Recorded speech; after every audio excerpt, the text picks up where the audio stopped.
Imaginez que vous voyez votre vie parfaite s'effilocher sous vos yeux. Chad Martin était un homme tranquille et fiable, vivant un mariage apparemment idéal. Mais lorsqu'il a commencé à soupçonner que sa femme bien-aimée, Lily, cachait quelque chose, il a pris une mesure radicale, engager un détective privé. Qu'a-t-on découvert au cours de ces 2 semaines? Des chambres d'hôtel, des réunions secrètes et une trahison dévastatrice. La vérité choquante sur la double vie de Lily vous laissera sans voix. Jusqu'où iriez-vous pour découvrir les secrets qui se cachent à la vue de tous? Continuez à regarder pour le savoir. J'ai pris le train de la ligne centrale à Luton, après être venu en voiture d'Abbess Roding, comme je le faisais tous les matins. Dans cette région du nord de l'Essex, plusieurs villages portent le suffixe Roding. Ils tirent leur nom de la rivière Roding qui, prenant sa source dans les hauteurs de l'East Anglian, s'écoulait vers le sud en serpentant à travers le comté, changeant de nom en cours de route pour devenir Barking Creek avant d'ajouter ses eaux à celles de la Tamise. Roding se prononce parfois Rooding, un nom qui remonte à l'époque anglo-saxonne où la rivière était connue sous le nom de Rodinga. Les premiers Anglais prononçaient la lettre D comme TH. Il est tout à fait remarquable que nous vivions tous les jours dans cette île à côté de vestiges de plus de 1000 ans d'histoire. Il était plus pratique de prendre le train à Luton, car le parking y était beaucoup plus grand qu'à Ongar. La ligne Ongar-Epping avait d'ailleurs été suspendue en 1994, peut-être parce que peu de gens, comme moi, l'utilisaient. Le voyage en train était simplement un temps de réflexion, mon subconscient cochant les gares sans que j'aie à en lire les panneaux. J'avais fait ce trajet tellement de fois que regarder par la fenêtre n'avait plus d'intérêt, toujours la même chose. L'arrière des maisons mitoyennes construites après le prolongement de la ligne dans l'Essex, un ruban d'humanité suivant la voie ferrée vers des champs verts échappant à la poussière et à la saleté de Londres.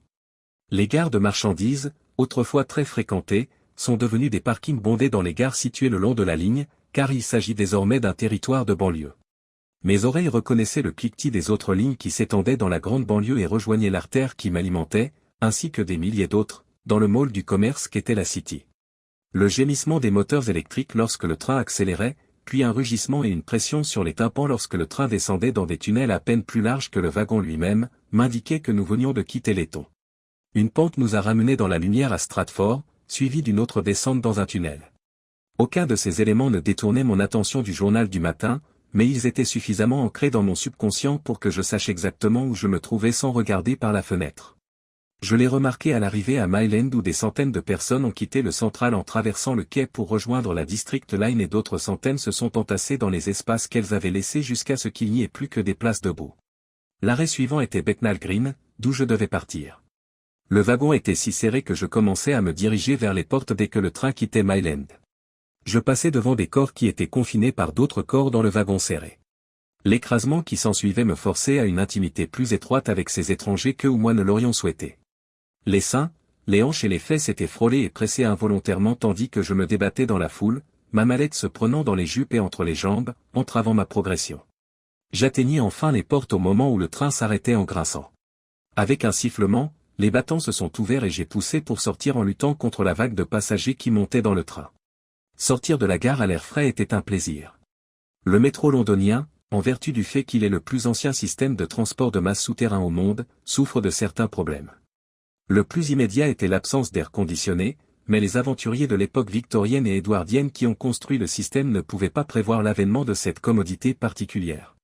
Ils n'avaient pas non plus prévu qu'un si grand nombre de personnes voyageraient dans ce système. Mon bureau, situé dans Hall Street, n'était pas très loin et j'appréciais cette marche courte mais rapide. Une porte sur le côté d'un marchand de journaux donnait accès à un escalier raide. L'immigré Pendjabi qui tenait le magasin m'a salué joyeusement lorsqu'il m'a vu, en faisant mine d'examiner sa montre-bracelet. C'était son commentaire sur ma ponctualité invariable. Une autre porte en haut de l'escalier permettait d'entrer dans le hall d'entrée de ma suite de bureaux. 2 pièces, la plus grande à l'avant était le bureau avec ma table et mes classeurs, et l'autre pièce plus petite était devenue une cuisine avec des toilettes dans le coin. Ce n'était pas vraiment une suite luxueuse, mais cela me convenait car je n'avais pas de personnel. J'ai posé ma mallette sur le côté de mon bureau, le papier sur le classeur et je suis passé dans la cuisine, j'ai rempli la bouilloire et je l'ai branchée pour la faire bouillir. De retour à mon bureau, j'ai vérifié s'il y avait des messages sur mon téléphone et j'ai noté sur mon bloc-notes ce qui était important. J'ai déverrouillé le classeur et sorti le dossier sur lequel je travaillais. Il s'agissait des comptes d'un de mes clients. J'étais expert comptable et c'était mon monde. Mon nom. Enfin, cela n'a pas vraiment d'importance, car j'ai eu plusieurs pseudonymes. À l'école, On m'a d'abord appelé Jessie en raison de mon manque de taille et de poids, je ne mesurais qu'1,90 m et pesais environ 1 kg. Je mesure toujours 1,80 m, mais j'ai pris du poids. Ceux qui m'appelaient Jessie étaient des garçons plus grands, des brutes qui s'en prenaient à moi en toute impunité. J'y ai appris une leçon précieuse, en plus des leçons officielles. J'ai appris que le monde fonctionnait sur la base de compromis. Les brutes qui ne se souciaient pas trop d'étudier, car elles allaient de toute façon sombrer dans la délinquance, devaient tout de même passer des examens et il ne fallait pas qu'elles soient considérées comme les cancres de la classe. En revanche, je m'appliquais à suivre les cours et je me retrouvais bientôt dans une situation où ils avaient besoin de mes connaissances. Une trêve difficile s'est alors instaurée. Je les aidais en faisant leurs devoirs, en prenant des notes pour les examens et ils s'en prenaient à quelqu'un d'autre tout en me protégeant des autres intimidateurs potentiels. Me sentais-je coupable que d'autres soient ensuite la cible de leur brimade? Non. J'ai grandi dans l'East End de Londres et dans ce monde, il y a toujours eu des forts et des faibles, la violence étant quotidienne. La force n'était pas toujours le muscle et les hommes ont appris très tôt à utiliser tous les talents dont ils disposaient pour survivre. Les gens qui n'habitaient pas Londres me qualifiaient de cockney, mais ils avaient tort car je n'étais pas né au son des « Bobel ». Mon père était docker. Il faisait la queue tous les matins aux portes des docks avec tous les autres pour voir si le contremaître avait du travail pour lui ce jour-là. Il a été tué alors qu'il travaillait dans la cale d'un navire, lorsque le filet qui hissait une charge s'est rompu. Le contenu du filet, des noix du Brésil, lui est tombé dessus. Les dockers étant toujours des travailleurs occasionnels, ils ne bénéficiaient d'aucune assurance ni d'aucune indemnisation. Après sa mort, ma mère a fait 3 ménages pour m'habiller et s'assurer que j'étais bien habillé lorsque je suis allé à l'école. Mon entrée au lycée a été un problème supplémentaire pour elle, car j'avais alors besoin d'un équipement sportif pour le cricket en été et le rugby en hiver. Elle s'est débrouillée, se privant souvent pour que j'aie ce dont j'avais besoin. Lorsque j'ai eu 23 ans et que j'ai passé mes examens de comptabilité, elle est partie. Je soupçonne qu'elle avait un ami homme pendant toutes ces années après la mort de papa et qu'elle a décidé qu'après avoir fait son travail, elle pouvait maintenant avoir sa propre vie. Je pouvais me débrouiller seul. Je ne l'ai plus jamais revu ni entendu. Plus tard, à l'école, le nom de « Jessie » a été oublié et je suis devenu Jess, peut-être parce que les brutes ont accepté que je leur sois plus utile en dehors de l'école que comme cible de leur jeu cruel. Ces brutes avaient en effet embrassé la vie criminelle et m'appellent toujours Jess, car je m'engage maintenant à ce que leur compte reste correct pour le fisc. Ils ne peuvent pas déclarer que la majorité de leurs revenus provient des produits du crime. J'ai donc créé des entreprises qui leur permettent de déclarer des bénéfices tout en leur laissant la majeure partie de leurs revenus non imposés et intouchables. J'ai bien profité de cet arrangement, mes revenus sont déclarés et taxés en conséquence, bien qu'une somme non négligeable soit cachée sur des comptes à l'étranger, à l'abri de nos politiciens avides. Pour le fisc, je suis un comptable honnête et j'ai beaucoup de succès. J'occupe également une position que l'on pourrait qualifier de criminellement diplomatique. Londres et toutes les autres grandes villes ont tendance à être paroissiales. Les patrons définissent chacun une zone qu'ils appellent « la leur » et approuvent ou refusent les projets des petits voleurs à l'intérieur de leurs frontières. La fraternité criminelle, généralement dotée d'une nature instable, n'est pas douée pour se parler. De temps en temps, M. Brown me demandait de discuter d'un problème avec M. Green. J'avais la chance d'être d'une nature calme et non combative, ce qui me permettait d'aborder le problème et de trouver une solution. Les guerres de gangs ne sont pas bonnes, elles attirent trop l'attention des journaux et de la police. La diplomatie tranquille permet au crime de prospérer sans attirer l'attention. M. Brown et M. Green sont bien sûr des pseudonymes, tout comme le mien, M. Smith, lorsqu'il se réfère à moi. Je connais bien sur leurs véritables identités, puisque, comme je l'ai dit, j'ai été à l'école avec nombre d'entre eux.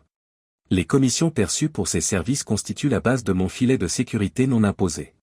La criminalité a évolué ces dernières années. Les attaques de banques et de fourgons blindés sont de l'histoire ancienne. Aujourd'hui, le crime prospère grâce à la fraude sur Internet, au vol de cartes de crédit et de débit et au clonage. La plupart des gens se promènent avec des milliers d'euros à leur disposition dans leur sac à main ou leur poche, sous la forme de petites cartes en plastique. Mes clients en profitent. Il s'agit presque d'un crime sans victime, car les perdants sont les banques et les compagnies d'assurance. Je ne me fais pas d'illusions.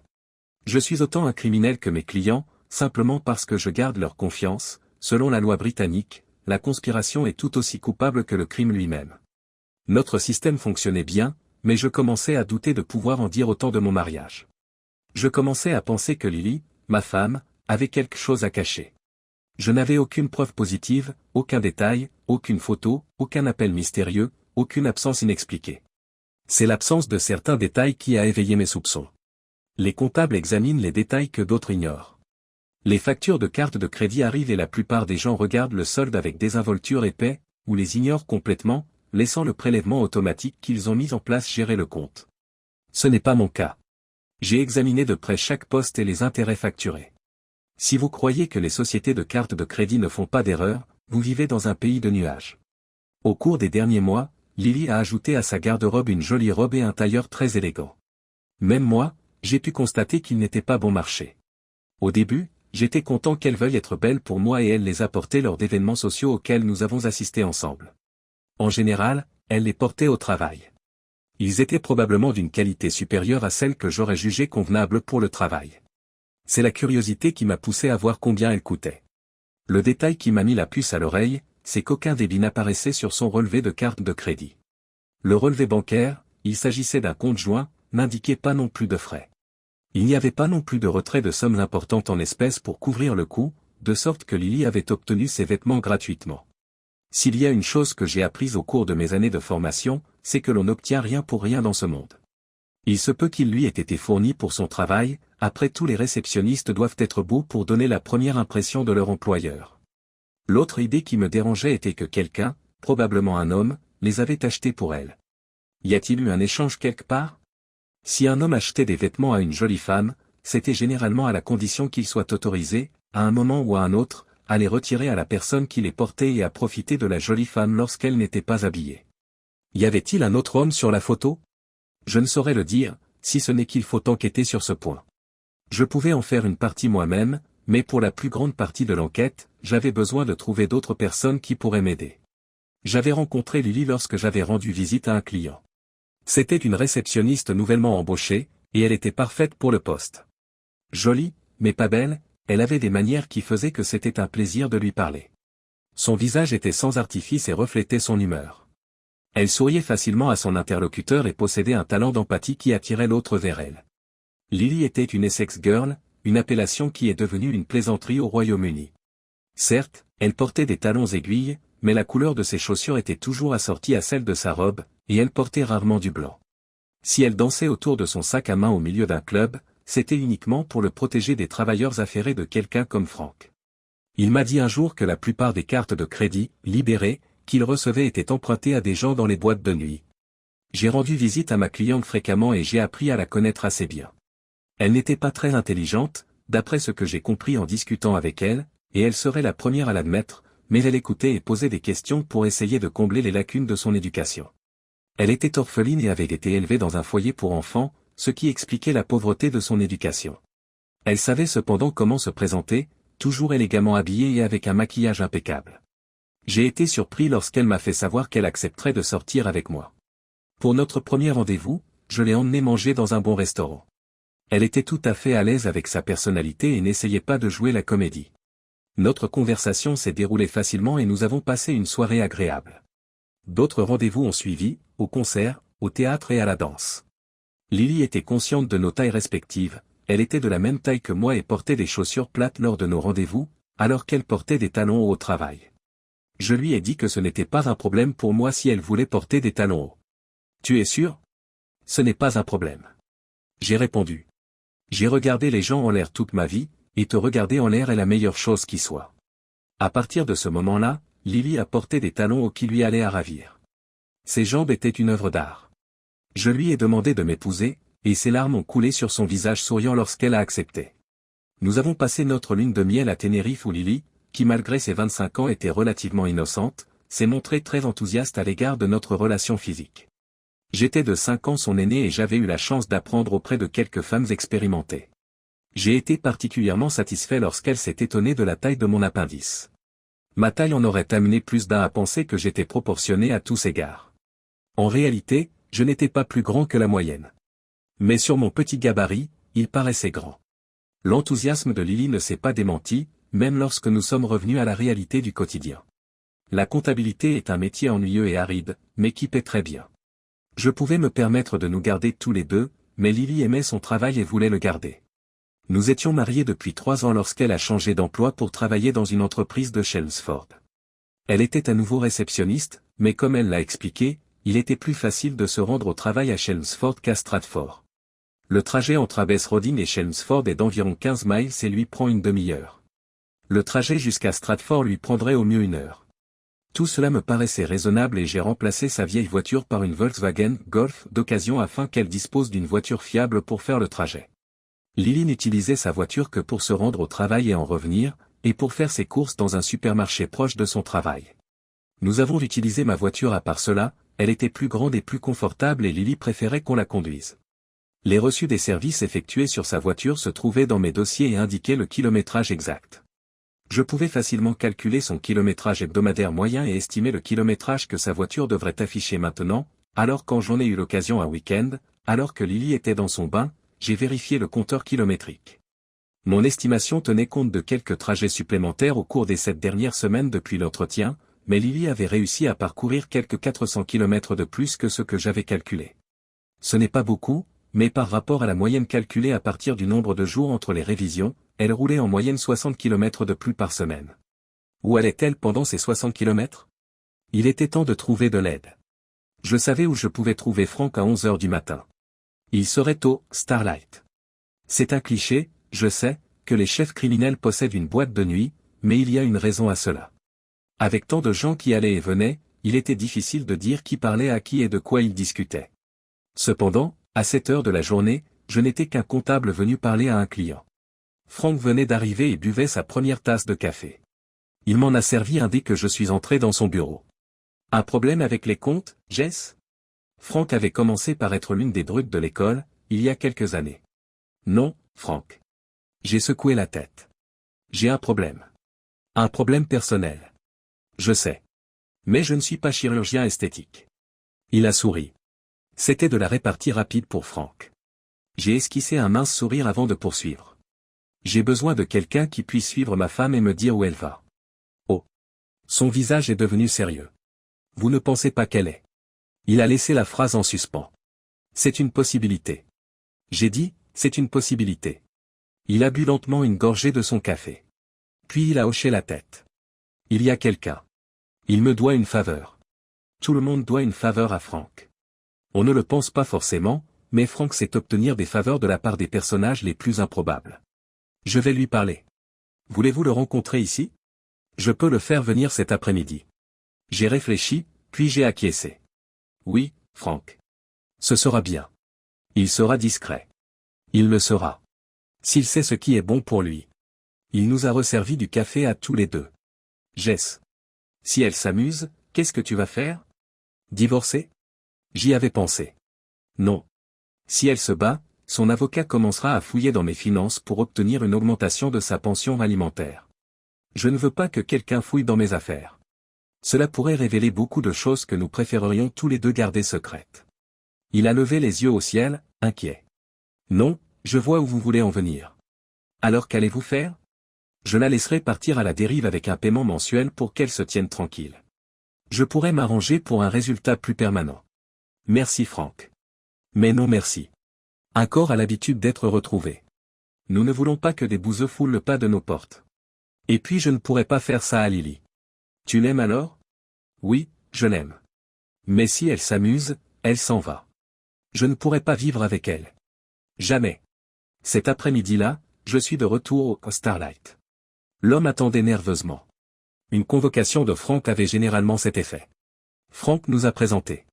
Va. Voici Monsieur Smith. Il a besoin qu'on suive quelqu'un et qu'on lui fasse un rapport complet sur ses déplacements et les personnes qu'elle rencontre. Il s'est arrêté un instant pour laisser passer l'information, puis il a dit à Vin, d'un ton menaçant. Monsieur Smith est un très bon collègue. Je serais très contrarié si vous essayiez de le tromper. C'est compris? Vin acquiesce rapidement, la transpiration nerveuse luisant sur son front. Oui, Monsieur Weston. Qui vais-je suivre, et où? C'était une bonne question et j'y ai répondu. Vin devait savoir de qui il s'agissait et cela révélerait mon identité. C'est ma femme. Elle s'appelle Lily Martin. J'ai noté mon adresse pour lui. Je veux qu'elle soit suivie pendant au moins 2 semaines jusqu'à son travail à Chelmsford et partout où elle va à partir de là. Je veux des détails sur les personnes qu'elle rencontre en dehors de son travail et de son domicile. Si vous pouvez obtenir des photos, c'est encore mieux.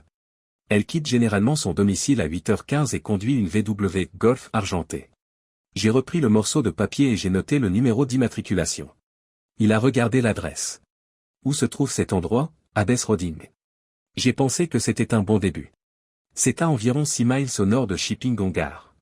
Son visage s'est éclairci. Il savait où se trouvait Shiping-Ongar. D'accord, monsieur Martin. Je serai là demain. Puis il m'a mis d'humeur plus assurée. Cette abbesse Roding est-elle petite? Si c'est le cas, je vais me faire remarquer. C'était un bon point. Oui, c'est vrai. Une voiture par heure, c'est beaucoup pour abbesse. J'ai réfléchi un instant. Je vais vous dire, elle utilise d'abord des chemins de campagne, mais elle tourne sur la A1060 juste au sud de Margaret Roding. C'est une route très fréquentée, tu pourras donc la suivre sans te faire remarquer. Laissez-moi faire. Monsieur Martin. Où puis-je vous contacter? Appelez-moi à mon bureau. Je lui ai donné ma carte. Il l'a glissée dans son portefeuille et s'est levé. Je vous appellerai dans quelques jours pour vous faire un rapport sur l'état d'avancement du projet. Lorsque Frank et moi nous sommes retrouvés seuls, il a commandé un autre café. Je n'arrive pas à te comprendre, Jess. Tu es l'homme le plus calme que j'ai jamais connu. Même maintenant, tu es calme et tu réfléchis. Tu ne te mets jamais en colère? Oui, Frank, ça m'arrive. D'ailleurs, je suis sacrément en colère en ce moment. Mais la colère n'est pas la bonne façon de gérer quoi que ce soit. Tu dois réfléchir avant de faire quoi que ce soit qui pourrait te retomber dessus. Et tu vas attendre, ça va être quoi, 2 semaines? 3? Ou plus? 20 voudra en tirer un revenu, disons un singe par semaine plus les frais de voiture. Et s'il ne trouve rien? Alors je serai soulagé de voir qu'elle ne joue pas au plus fin. Mais mon instinct me dit que c'est le cas. Chapitre 2. J'ai continué comme d'habitude. J'étais bien conscient de la façon dont les gens me voyaient, un petit homme calme et inoffensif, portant un costume gris anthracite à rayures, portant une mallette, en fait j'encourageais cette image. Des centaines de personnes comme moi se rendent chaque jour au travail. Nous travaillons à notre bureau, entourés de paperasses, secs comme la poussière, fiables et ennuyeux et, surtout, quelconques. J'aimais être banal. Pourtant, beaucoup de ces hommes avaient un secret. Pour certains, il s'agissait d'un petit secret, comme lire des magazines à l'heure du déjeuner avant de rentrer à la maison auprès de leur femme aimante qui ne pourrait jamais être aussi excitante que la fille sur la page. Pour d'autres, c'était le jeu ou l'alcool, le besoin de placer un pari sur une chose sûre ou le verre subreptice dans le pub local avant de prendre le bus ou le train pour rentrer à la maison. J'avais mes secrets. Le premier était mon lien avec la classe criminelle, même Lily ne le savait pas. Le second était que je faisais suivre Lily, la femme que je vénérais. Mon cerveau sec, logique et mécanique avait reconnu l'existence d'un problème potentiel et avait trouvé le moyen d'en savoir plus. Et si plus de connaissances signifiait la fin de mon mariage? Mon cerveau m'a donné la réponse, mon cœur n'a pas voulu l'écouter. Lily occupait une place particulière dans ma vie. Pas seulement parce qu'elle était belle à regarder. Elle avait la capacité de rendre ma vie amusante. Mon travail, comme beaucoup peuvent l'imaginer, ne laissait aucune place à la gaieté. Il s'agissait d'une attention minutieuse aux détails et aux règles de la comptabilité. Lorsque je suis rentré à la maison, Lily m'a sorti de cette enveloppe. Elle était pleine de joie de vivre, tellement qu'elle en avait assez pour que cela rejaillisse sur moi et fasse de ma vie à la maison une période de rire, de bonheur et de plaisir. Si elle me trompait, cette vie s'arrêterait et mon chagrin et ma douleur seraient inconsolables. Vint m'a téléphoné le lundi suivant. J'ai quelque chose à vous dire, monsieur Martin. Je peux vous le dire par téléphone ou voulez-vous qu'on se rencontre? Je voulais me préparer à cette éventualité et je lui ai demandé de me rencontrer au Starlight. Même si Frank n'était pas là, le personnel me connaissait suffisamment pour me laisser un peu d'intimité. Je te verrai au Starlight, à 2h30. Vince s'est excusé auprès de moi. Je suis désolé, monsieur Martin, mais je suis certain que votre femme prépare quelque chose. Il saurait faire à ses notes. Je l'ai suivie au travail tous les jours. Du mardi au jeudi, elle a travaillé toute la journée, ne sortant que pour aller chercher un sandwich au supermarché situé juste en bas de la rue. Vendredi, elle est partie à 11h30 dans sa voiture. Elle avait un passager. Je l'ai suivi jusqu'à Markstay, où ils sont allés déjeuner dans un hôtel. Ils sont sortis à 2h et ont repris le chemin du travail. Je suis retourné à l'hôtel et j'ai posé quelques questions. Ils vont généralement déjeuner une fois par semaine, comme je l'ai observé vendredi. Ils déjeunent régulièrement depuis environ 5 semaines. J'ai appris qu'il avait réservé une chambre pour une visite et qu'il y avait passé quelques heures. Mais mon informateur n'a pas pu affirmer avec certitude que votre femme était avec lui ce jour-là. Mais cela semble probable. Vin avait semblé répugné à me dire cela, et j'étais tout aussi malheureuse de l'entendre. Mon Dieu, Lily. Qu'est-ce que tu nous as fait? Je me ressaisis. Comment as-tu eu cette information? J'ai travaillé dans un hôtel une fois. Tu ne demandes pas à la réception, tu coinces un des portiers. Ils savent tout ce qui se passe et sont ravis de parler une fois qu'on leur a offert quelques notes. Est-ce qu'ils savent qui fait les réservations? Oui.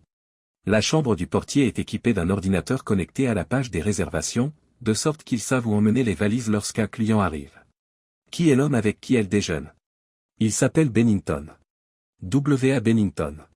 Je connaissais ce nom, c'était le directeur général de la société pour laquelle travaillait Lily. Je suis resté assis en silence, essayant de me faire à l'idée. Vin n'avait rien prouvé, sauf que ma femme déjeunait avec son patron au moins une fois par semaine. C'était déconseillé pour elle, mais ce n'était pas de l'infidélité. Si elle me l'avait dit, cela aurait été acceptable, mais elle ne l'avait pas fait, ce qui en faisait un secret. Elle peut ou non avoir passé 2 heures avec lui dans une chambre d'hôtel. Il ne faut pas accuser quand on ne peut pas prouver. Il m'en fallait plus. Vin poursuivra-t-il l'observation? Oui, monsieur Martin. Il y a quelque chose. Bennington a réservé une salle à manger privée pour vendredi prochain. Il y aura lui et 3 invités. Je pourrai avoir accès à la salle avant, et un de mes amis pourrait installer des caméras numériques.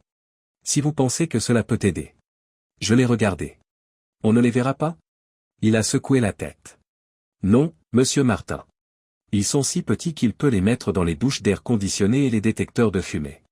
Prennent-ils des photos ou des vidéos? Vidéos. Il devra être assez proche pour charger les images sur un ordinateur. Le signal ne va pas très loin, mais il peut faire des captures d'écran à tout moment. Combien cela coûtera-t-il? Il réfléchit un instant, se demandant peut-être combien il pourrait me soutirer. 100 pour le porteur et 500 pour mon compagnon. J'ai acquiescé. Fais-le. J'ai sorti mon portefeuille de ma poche intérieure. Voici 2000, disons le salaire pour la semaine et les dépenses. Cela devrait couvrir les frais de votre compagnon et du porteur. J'ai posé l'argent sur la table. Il ne l'a pas ramassé. Monsieur Martin. Je prends l'argent pour les dépenses, mais vous ne me devez rien pour les salaires. C'est une faveur pour monsieur Weston. J'ai levé les yeux, surpris. Va. Je sais que monsieur Weston s'attend à ce que les gens lui fassent une faveur. Votre faveur me profite et quand quelqu'un fait du bon travail pour moi, je pense que cela doit être reconnu, prenez l'argent. Je n'ai pas eu besoin de le lui dire 2 fois. L'argent a été ramassé rapidement. Merci, monsieur Martin. Nous avons quitté le Starlight ensemble. Il a tourné à gauche et j'ai hélé un taxi. Le club était très proche de Canary Wharf et les taxis noirs abondaient dans le quartier. Ce n'était pas le cas il y a quelques années, quand ils étaient aussi rares que des dents de poule. À l'époque, aucun habitant des Docklands ne pouvait se permettre de payer un taxi. Mais l'afflux d'un grand nombre d'employés des services financiers, dont les poches sont pleines d'argent, avait changé la donne. Le taxi m'a ramené à Wall Street et à mon bureau. Je me suis assis à mon bureau et j'ai regardé dans le vide. Le néant, c'est ce que ma vie promettait d'être à partir de maintenant. Dans ce futur, comme un automate, je prendrai le train le matin, mes compagnons de voyage ne sachant rien, ni ne se souciant de la douleur amère que je portais en moi chaque jour. Je viendrai dans ce bureau et placerai les chiffres dans les bonnes colonnes, et même là, la douleur me rappellerait ce que j'ai perdu. Le soir, je rentrais dans une maison vide. Non, pas une maison, un endroit terne et sans vie, vide de son rire, de sa présence, de sa voix, et même du parfum persistant qu'elle laissait dans toutes les pièces où elle entrait. Ce serait ma vie. Peu importe que mon cerveau logique me dise que je n'ai aucune preuve. Mes émotions me disaient le contraire. Elle avait permis à un autre homme de la voir, de la goûter et de la posséder. Lui donnant ce qu'elle avait promis que je serais le seul à avoir. Lily. Oh Lily. Pourquoi? Pourquoi? Lorsque je suis arrivé à la maison ce soir-là, je me sentais mal. Je m'étais demandé comment je pourrais m'abstenir de faire l'amour avec Lily, comme elle s'y attendait pour les prochains jours. En faisant l'amour, nous révélions tout de nous-mêmes, nos espoirs, nos rêves et nos émotions. Je ne pouvais pas agir suffisamment bien pour la tromper, elle se rendrait compte que quelque chose ne va pas. Je n'avais pas besoin de faire semblant d'être malade, plus je me rapprochais de la maison, plus le nœud dans mon estomac se resserrait, jusqu'à ce que je sois réellement malade, sans faire semblant. Lily était pleine d'inquiétude. As-tu mangé quelque chose qui t'a dérangé? Je secoue la tête. Je secouai la tête. Enfin. J'ai mangé un kebab à midi. Elle m'a regardé avec étonnement. Un kebab? Oh, Chad, tu devrais savoir que la viande réchauffée te rend malade à coup sûr. Qu'est-ce qui t'a poussé à faire ça? Chad. Voilà un autre nom. Mon prénom est Charles, un nom rarement utilisé quand j'étais plus jeune. Lily n'aimait pas ce nom, elle disait qu'il lui rappelait les crétins au nez de caramel de la classe supérieure. Les Américains auraient bien sûr remplacé Charles par Chuck, mais au Royaume-Uni, Chuck était un mot d'argot qui signifiait « vomir », alors il n'en était pas question. Dès le début de notre relation, elle m'avait appelé Chad. J'avais envie d'un kebab pour le déjeuner. Ça m'a semblé être une bonne idée à ce moment-là. J'ai essayé de plaisanter. Cela n'a fonctionné ni pour l'un ni pour l'autre. Viens, on va te mettre au lit. On va te mettre au lit. Si tu es encore mal demain matin, je demanderai au médecin d'appeler. J'allais encore être mal le matin, et probablement tous les matins pendant un certain temps. C'était une maladie avec laquelle j'apprendrais à vivre. La Lily si soucieuse de mon état ne correspondait pas à l'image que je me faisais d'une femme adultère et infidèle. Un déséquilibre que j'avais du mal à assimiler. Elle s'occupait de moi comme une mère poule. Elle m'approvisionnait en liquide et s'assurait que le bol était à portée de main si j'étais malade. Il m'est arrivé de vomir une fois ou deux et elle était là, sa main fraîche sur mon front soutenant ma tête pendant que je vomissais, l'autre main caressant mon dos.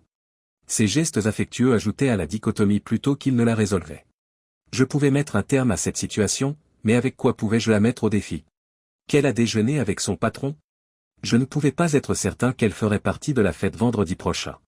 Je pourrais peut-être faire semblant d'être malade vendredi prochain. Partirait-elle ou resterait-elle à la maison pour s'occuper de moi? Il est possible qu'elle soit restée à la maison, mais cela n'aurait fait que retarder l'inévitable, s'il y avait un inévitable. La fidélité ne peut être exigée comme un droit, c'est un don, donné librement et inconditionnellement d'un partenaire à l'autre. J'ai donné ma fidélité à Lily, heureux, avec l'amour que je lui portais en tête de mon esprit et de mon cœur. Mes tristes pensées étaient qu'elle avait déjà compromis son engagement, même si elle ne lui avait pas donné son corps, en le voyant socialement sans me le dire. L'esprit devient infidèle avant le corps. Les jours suivants ont été vides. Je sais que je suis allé travailler et que j'ai vraisemblablement pris les bonnes décisions. Si je ne l'avais pas fait, certains de mes clients paieraient peut-être beaucoup plus d'impôts que prévu. Dans le vide, mon esprit perfide a envoyé des images horribles de Lily allongée nue sous un autre homme, écartant les jambes pour lui offrir son vagin, l'acceptant joyeusement dans son corps et criant son plaisir tandis qu'il pompait son essence dans son utérus avide. Ces scènes révoltantes m'ont donné un aperçu de l'esprit des hommes qui ont tué leurs femmes dévoyées.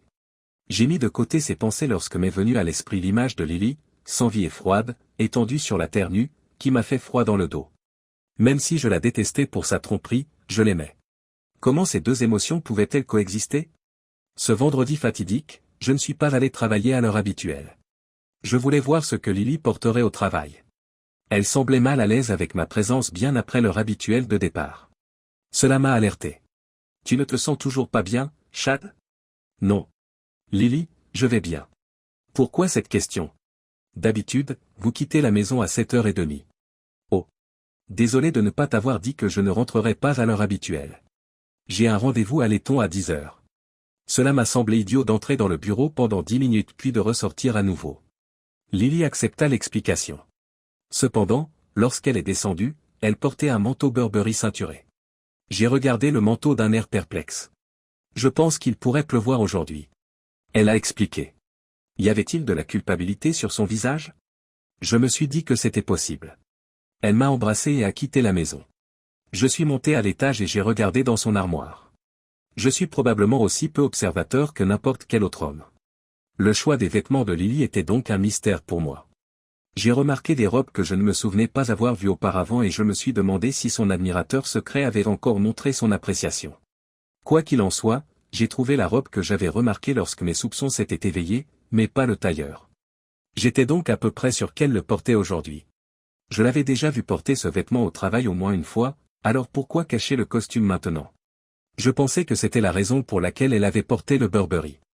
J'ai quitté la maison peu après pour aller travailler.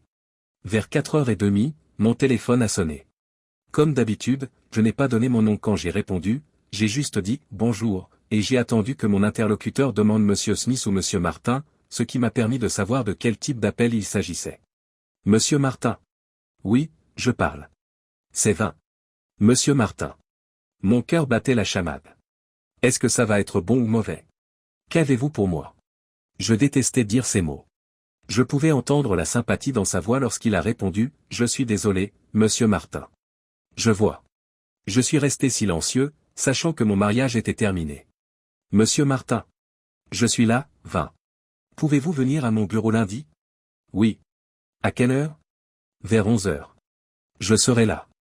Ce samedi et ce dimanche furent pleins de tension. Lily semblait d'humeur très aimante, mais je ne pouvais pas répondre. Si elle était blessée par mon manque de réaction à son ardeur, elle ne le montrait pas, mettant probablement cela sur le compte de la gastro de la semaine précédente. Nous avons fait toutes les choses habituelles du week-end. Le samedi, nous avons fait quelques courses et, plus tard, j'ai remis de l'ordre dans le petit terrain qu'était notre jardin.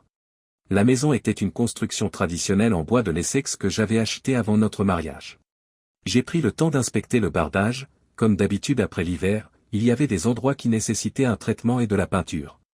J'ai pris mon temps pour ce petit travail, ce qui m'a permis d'éviter les regards interrogateurs de Lily. C'est avec soulagement que je suis retourné au travail le lundi, même si j'appréhendais ce qui m'y attendait. La sonnerie retentit juste avant 11 heures. La porte du haut et la porte de la rue ont été ouvertes par des loquets électroniques commandés depuis mon bureau. Vince est annoncé, j'ai ouvert la porte de la rue et j'ai écouté ses pas dans l'escalier. Alors qu'il approchait du sommet, j'ai appuyé sur l'autre bouton et il est entré dans le hall. J'ai ouvert la porte de mon bureau. Entrez, Vin. Puis-je vous offrir une tasse de thé ou de café? Non, merci, monsieur Martin. J'ai indiqué une chaise à côté de mon bureau et il s'est assis. Mon bureau était dominé par un énorme écran d'ordinateur. Il l'a regardé et a secoué la tête. C'est un sacré matériel. Vous en avez besoin quand vous faites des feuilles de calcul avec des comptes. Je lui ai dit. Nous étions tous les deux en train d'éluder la raison de sa venue ici. J'ai pris une inspiration et l'ai relâchée lentement. Ok. Qu'est-ce que tu as pour moi? Il avait avec lui un petit sac de sport qu'il a ouvert.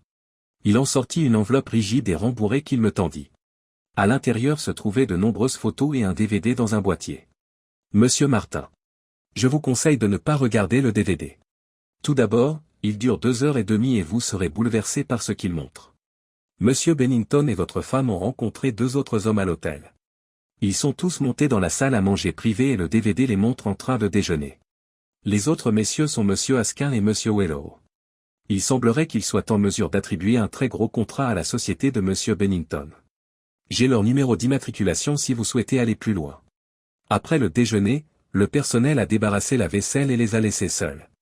Bennington a semblé fermer la porte à clé et leur a resservi des boissons. Ils ont bavardé pendant un moment puis, au bout d'un quart d'heure, votre femme est montée sur la table et a commencé à se déshabiller. Il s'est arrêté là et j'ai vu qu'il était embarrassé. Il a repris. Elle s'est mise complètement nue. Il s'est à nouveau arrêté. Je suis désolé, monsieur Martin, mais je ne veux pas vous raconter ce qui s'est passé, il y a des photos et vous devriez les regarder en privé. Vous saurez alors ce qui s'est passé. Je suis vraiment désolé. Pendant qu'il parlait, une boule de glace commençait à se former dans ma poitrine, elle devenait de plus en plus lourde et froide, grandissant en taille jusqu'à ce qu'il me semble que je ne pouvais pas respirer correctement et que mon cœur se figeait. Peu de mots pouvaient décrire à quel point j'étais dépourvu. J'avais perdu quelqu'un que j'aimais et j'assistais à sa mise en terre. La différence était que la personne décédée ne revenait pas vous hanter en vous rappelant la douleur. Le chagrin était compensé par la colère.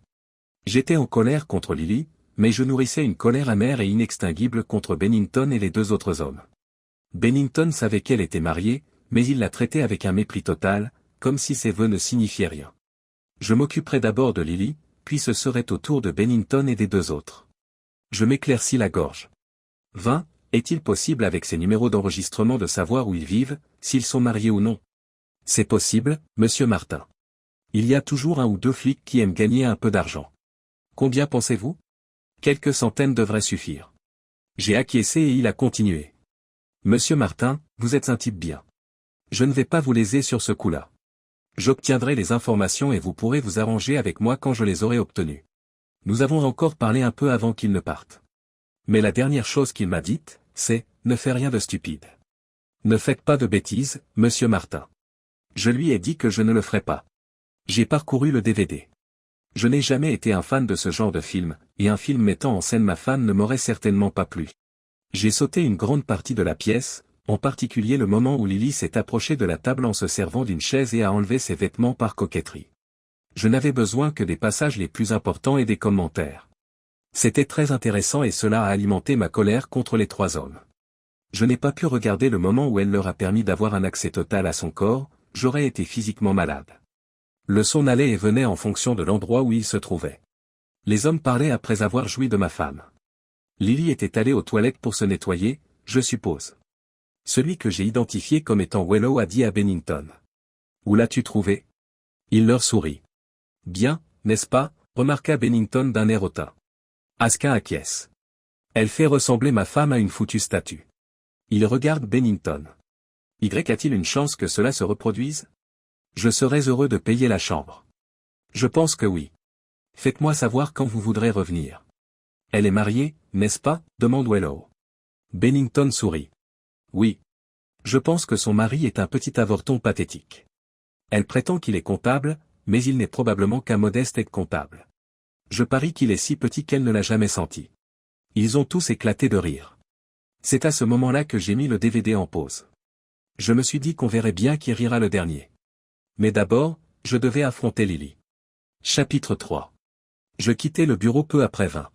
Lily rentrait généralement à la maison vers 5h30, soit 1 heure plus tôt que moi. À ce moment-là, elle avait déjà commencé à cuisiner, une ambiance trop décontractée pour la conversation que nous allions avoir. Mais lorsque je déverrouillai la porte d'entrée, nous étions au milieu de la journée et j'avais tout le temps de me préparer. J'ai garé la voiture devant le pub, pensant que la surprise pourrait la déstabiliser. Une aventure inutile, en fait, il n'y avait pas à le nier. Tout était sur DVD. J'ai glissé le disque dans le lecteur et l'ai mis en pause juste au moment où ils sont entrés dans la pièce et se sont assis. Les photos, Vin les appelait des captures d'écran, je les ai méthodiquement organisées. Je n'avais pas besoin de toutes. J'ai choisi une photo de Lily nue sur la table, puis une autre de Bennington faisant l'amour avec elle. Je les ai placées dans un dossier de rechange que j'avais apporté du travail. 3, c'était bien suffisant, même si l'ami de Vin en avait fourni beaucoup plus. Je me suis préparé une tasse de thé et je me suis installé dans un fauteuil pour attendre. Lily est entrée à 5h25. Elle est allée directement à la cuisine pour faire chauffer la bouilloire, puis elle est entrée dans la pièce du fond que nous appelions le salon et s'est arrêtée net lorsqu'elle m'a vu. Chad. Tu m'as fait peur. Tu rentres tôt, il s'est passé quelque chose. Tu ne te sens pas bien? J'ai levé la main. Il s'est passé quelque chose et non, je ne me sens pas bien. Dans ce cas, ma chérie. Je vais appeler le médecin. Cela dure depuis trop longtemps. Oui, c'est vrai, mais le médecin ne pourra pas guérir cela. Assieds-toi, Lily. Elle m'a regardé avec curiosité et s'est assise dans le fauteuil. J'ai appuyé sur le bouton « Play » de la télécommande, l'écran s'est éclairé et soudain, ils étaient là. J'ai entendu un souffle. J'ai laissé le DVD tourner pendant un moment. J'entendais Lily hyperventiler. Je me suis tourné vers elle. Intéresse-toi à ce DVD. Elle essayait de reprendre son souffle en gémissant. Non, pour l'amour de Dieu, non. Ses mains se sont levées et ont couvert son visage, et j'ai entendu des sanglots misérables sortir d'entre ses mains. J'ai arrêté le DVD et j'ai attendu qu'elle reprenne ses esprits. Cela a pris un certain temps, car à chaque fois que ses pleurs diminuaient, elle levait le visage vers moi et, voyant l'expression de Pierre sur mon visage, les larmes et les sanglots recommençaient. Finalement, elle ne pouvait plus pleurer. Elle ne pouvait pas me regarder dans les yeux, son visage était tacheté et rouge avec des larmes qui séchaient sur ses joues. Comment? Elle se racla la gorge et essaya à nouveau. Comment? Je l'ai interrompu. Peu importe comment, ce qui compte, c'est que je le sache. Ce DVD dure 2h30, alors tu comprends ce qu'il montre. Tout ce qu'il montre. J'ai crié. Tout? Elle s'est remise à pleurer. Pour lui donner le temps de se remettre, je suis allé préparer 2 cafés. J'ai pensé que la caféine était nécessaire pour cette conversation. Je les ai portés au salon et j'ai apporté une flanelle chaude et humide pour que Lily puisse s'essuyer le visage. Elle a souri faiblement pour me remercier. Elle a bu une gorgée de café. Je suis vraiment désolé, Chad. J'ai acquiescé. Bien sûr que tu le es. Serais-tu désolé si je ne l'avais pas découvert? Elle n'a pas répondu à cette question. Je ne m'attendais pas à une réponse. Que allez-vous faire maintenant, Chad? Je ne vais rien faire du tout. C'est toi qui le fais. Qu'est-ce que tu veux dire? Tu vas monter à l'étage et faire tes valises. Demain, tu quitteras cette maison, et tu ne reviendras jamais. Oh Chad, dois-je le faire? Je t'aime tellement. J'ai ouvert le dossier et sélectionné la photo où elle accommodait les 3 hommes. Je l'ai placée devant elle. C'est comme ça que tu m'aimes tant, ai-je crié. Elle s'est mise à sangloter à nouveau. Je l'ai laissée seule pendant un moment. J'avais aussi besoin de me maîtriser. La colère brûlait en moi, mais je ne pouvais pas lui donner libre cours, j'étais sûr que je lui ferais du mal si cela arrivait. Lorsque je suis revenu, elle avait retrouvé son calme. Tu vas divorcer? Demanda-t-elle avec crainte. Non, Lily. Non, Lily. Je ne vais pas le faire. Elle a levé les yeux, une étincelle d'espoir dans les yeux qui s'est évanouie quand j'ai continué. Si tu décides que tu aimes le genre de vie que Bennington te donne, alors tu devras divorcer. J'utiliserai ces photos pour défendre l'action et le résultat probable est que tu n'auras rien. Cela signifiera probablement que Bennington divorcera également. J'imagine que sa femme le laissera sans ressources, et je doute que vous ayez une vie agréable avec lui, à moins qu'il ne vous prostitue. Tu as l'air d'être doué pour ça. Lily a blêmi lorsque je l'ai comparée à une prostituée, mais elle n'a pas discuté. Je savais que le DVD et les photos ne seraient pas recevables au tribunal car ils avaient été obtenus illégalement. Lily ne le savait pas. Je ne serai pas avec lui. Je ne l'aime pas beaucoup.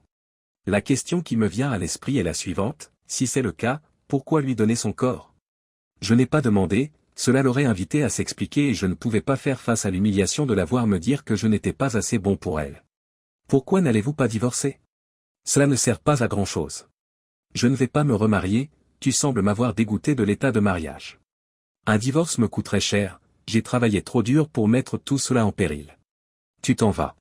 Si tu as un peu de fierté, tu trouveras un autre travail et tu essaieras d'oublier ce que tu as fait.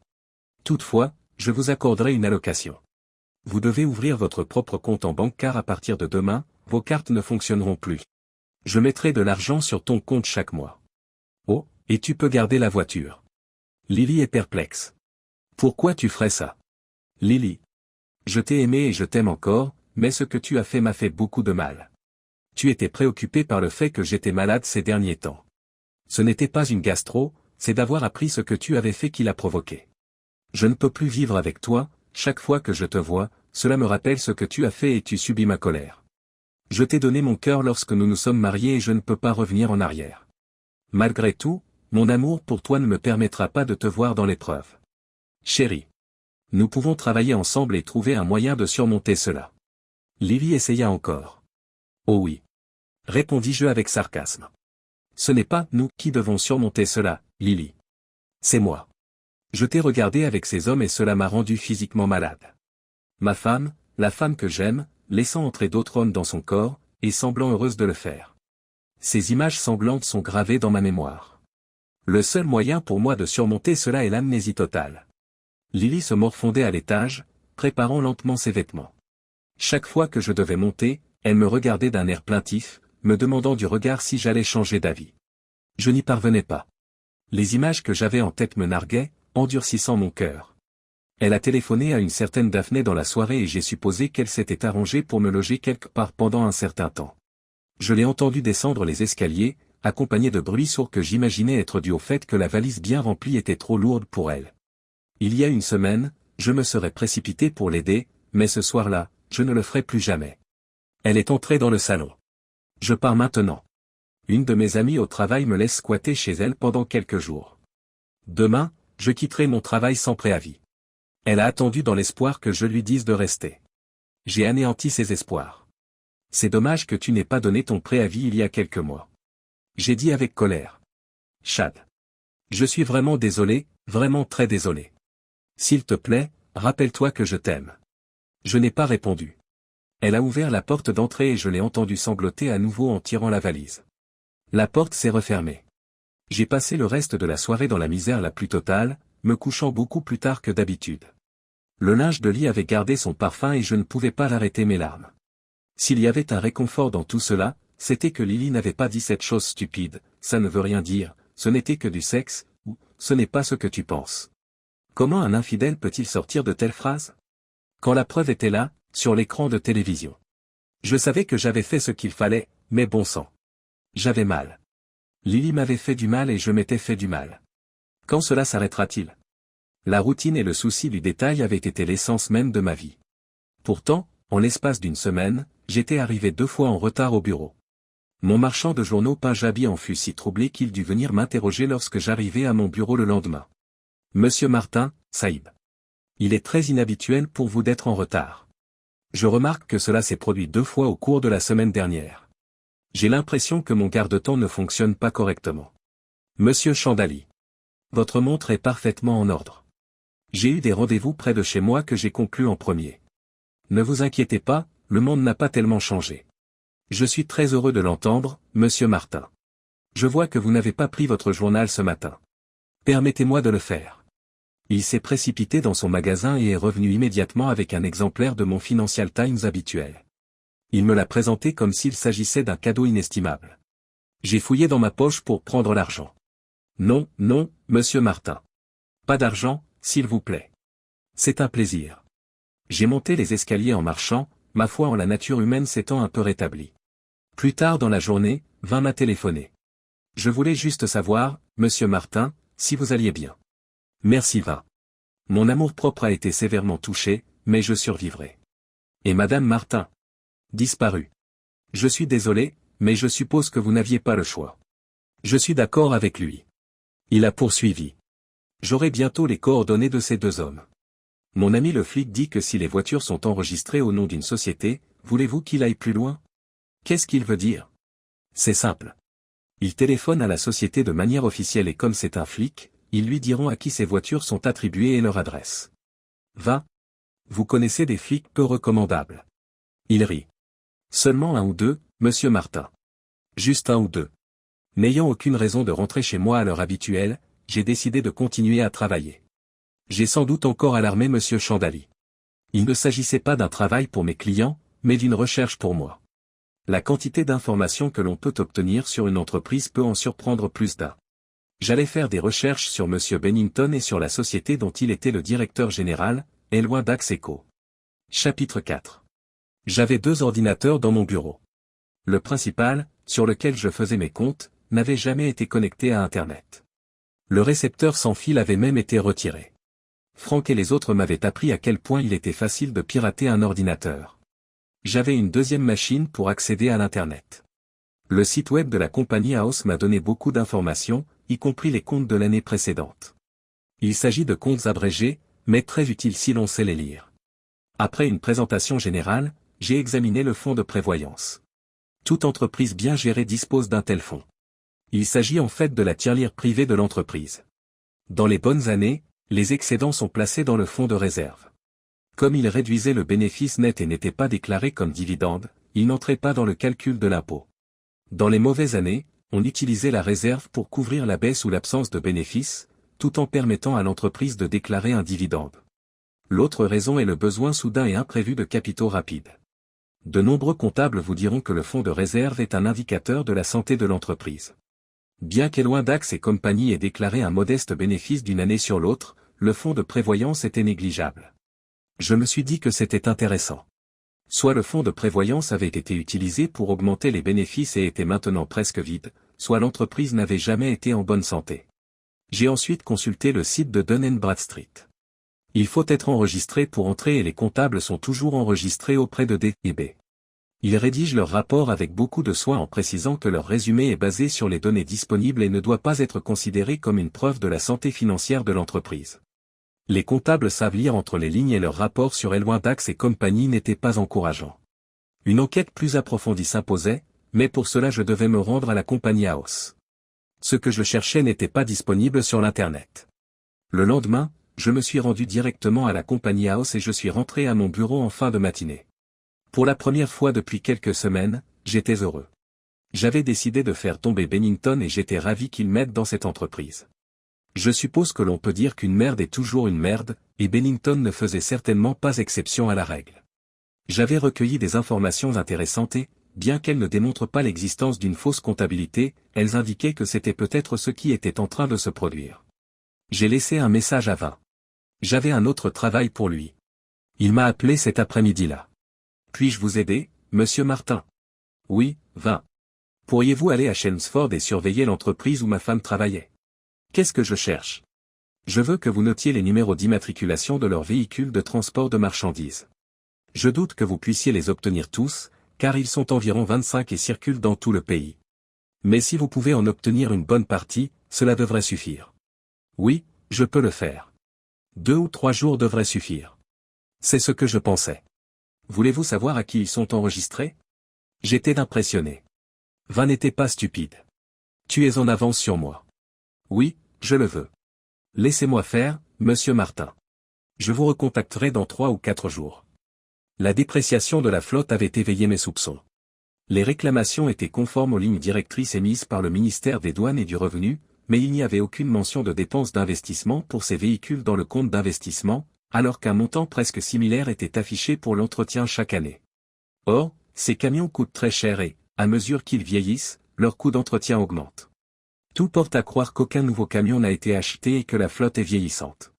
Mais les coûts d'entretien restaient inchangés. J'ai senti un rat et ce rat s'appelait Bennington. Mes journées sont redevenues normales, relativement parlant. De retour à Abbess Roding, mes nuits étaient un véritable bourbier. Nous avions toujours eu une femme de ménage qui venait 2 fois par semaine, si bien que même après quelques jours, le parfum de Lily ne flottait plus dans l'air. Pourtant, il y avait tant de choses qui me rappelaient Lily. J'entrais dans une pièce et je voyais une photo au mur. Une photo qu'elle avait choisie avec moi et mes yeux s'humidifiaient. Le linge de mon lit, lavé, séché et repassé, avait un motif que Lily avait admiré et acheté. Je les regardais et nous voyais ensemble, nus, nous embrassant, nous aimant l'un l'autre, réunis dans ce moment le plus intime que partagent les amoureux. Une fois de plus, je succombais à la colère, la maudissant, elle et Bennington, pour avoir gâché quelque chose qui était presque parfait. Puis je me sentais coupable de maudire Lily. Je l'aimais, et c'était un fardeau dont je souffrirais pour le reste de ma vie. 20 est arrivé avec la marchandise. Une liste de numéros de véhicules.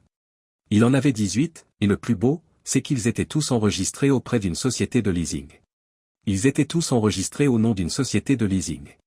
Bennington et sa secrétaire véreuse, qui devait être dans le coup, réclamaient l'amortissement et l'entretien de véhicules que la société ne possédait pas. Que faisaient-ils d'autre? J'étais sûr qu'ils avaient d'autres escroqueries en cours, mais je n'avais pas vraiment le temps de chercher. Cette escroquerie relevait de la fausse comptabilité et méritait une peine de prison. C'est là que le bâtiment blesse. Je pouvais signaler l'affaire au fisc, mais moins j'avais affaire à ces gens-là, mieux c'était. Ils sont méfiants et se demanderaient pourquoi je m'intéresse à une société avec laquelle je n'ai aucun lien. Vont-ils à leur tour s'intéresser à moi? Mes comptes étaient bons, mais il y avait toujours la possibilité qu'ils aient de la chance. 20 a ajouté une information qui n'avait pas été demandée. Votre femme ne travaille plus dans cette entreprise, monsieur Martin. Cela me fait-il plaisir? Je me le demande. J'avais besoin de documents prouvant que les véhicules appartenaient à la société de leasing. Je leur ai écrit en me faisant passer pour un auditeur externe, en disant que la copie du contrat qui m'avait été envoyée avait été déchiquetée par inadvertance par l'un de mes collaborateurs et que j'étais trop gêné pour demander une autre copie à Elwin Dax. 2 semaines plus tard, j'étais en possession de l'exemplaire en question, avec la liste de tous les véhicules couverts par le contrat.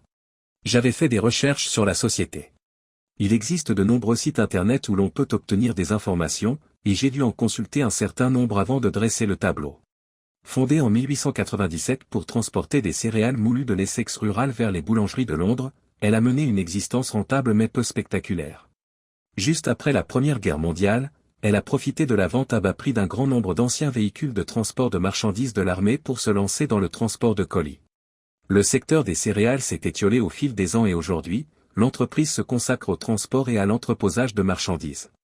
L'entreprise n'a jamais changé de statut et aujourd'hui, les actionnaires sont principalement des descendants d'Elwin Dax.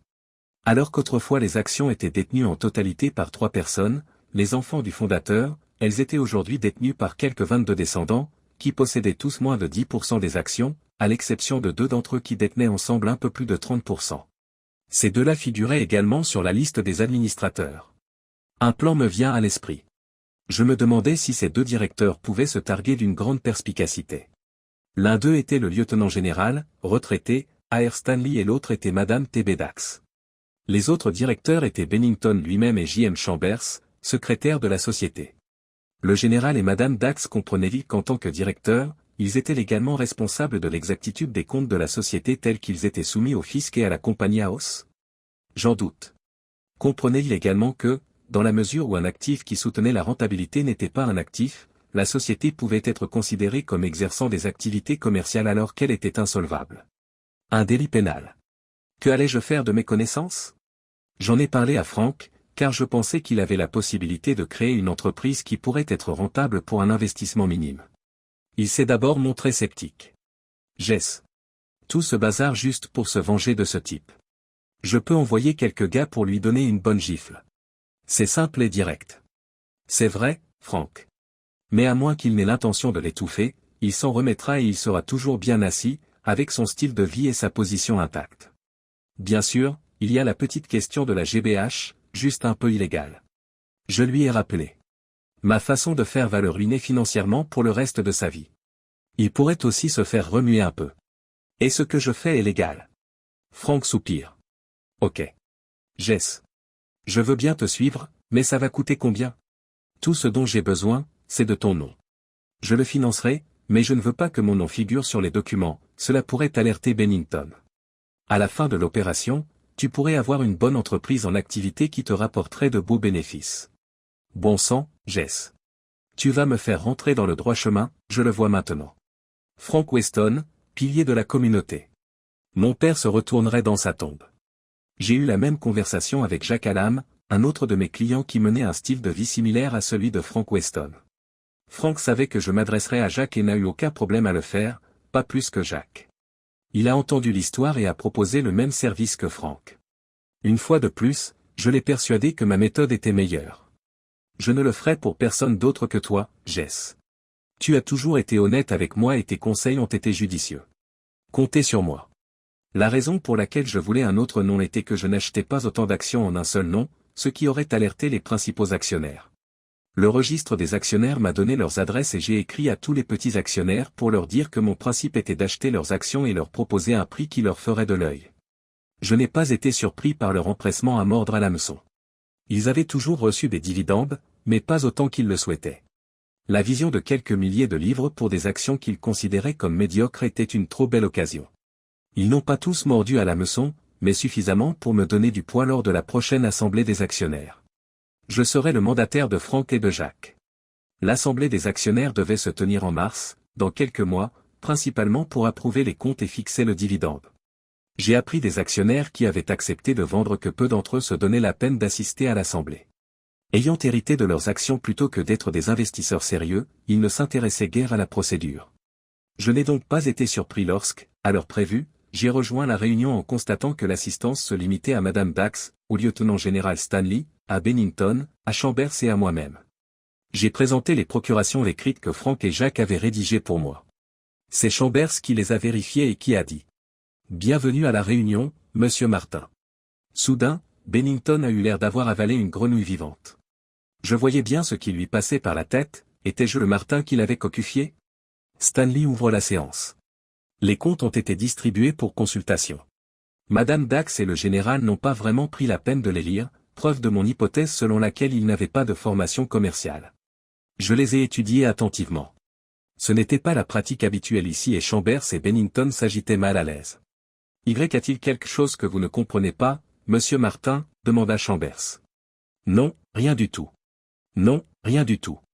Est-ce que je vous retiens? Non, pas du tout. S'il y a quelque chose qui vous pose problème, je peux peut-être vous expliquer. Chambers revient à la charge.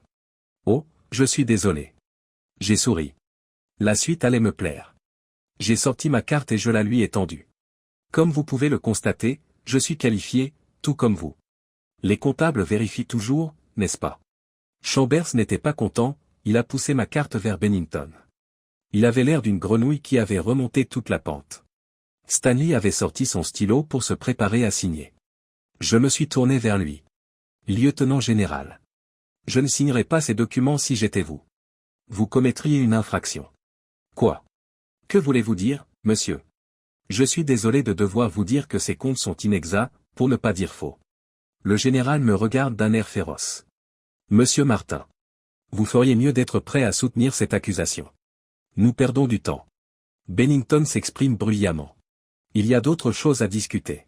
Je l'ai ignoré et j'ai répondu au général. Bien sûr, monsieur. Auriez-vous l'amabilité de trouver l'article relatif à l'entretien et à l'amortissement de la flotte de véhicules? Il l'a trouvé. Oui, cela me semble tout à fait clair. Ce serait le cas, mon général, si l'entreprise possédait réellement les véhicules. Bien sûr que oui. Nous possédons la flotte depuis des années. J'ai secoué la tête. Non, monsieur. J'ai ouvert le dossier et en ai sorti la copie du contrat de location, que j'ai fait glisser sur la table vers lui. Voulez-vous regarder ce contrat? J'ai ensuite sorti la liste des véhicules couverts par le contrat. Je l'ai fait glisser vers lui. Voici la liste des véhicules. Je pense que vous la trouverez complète.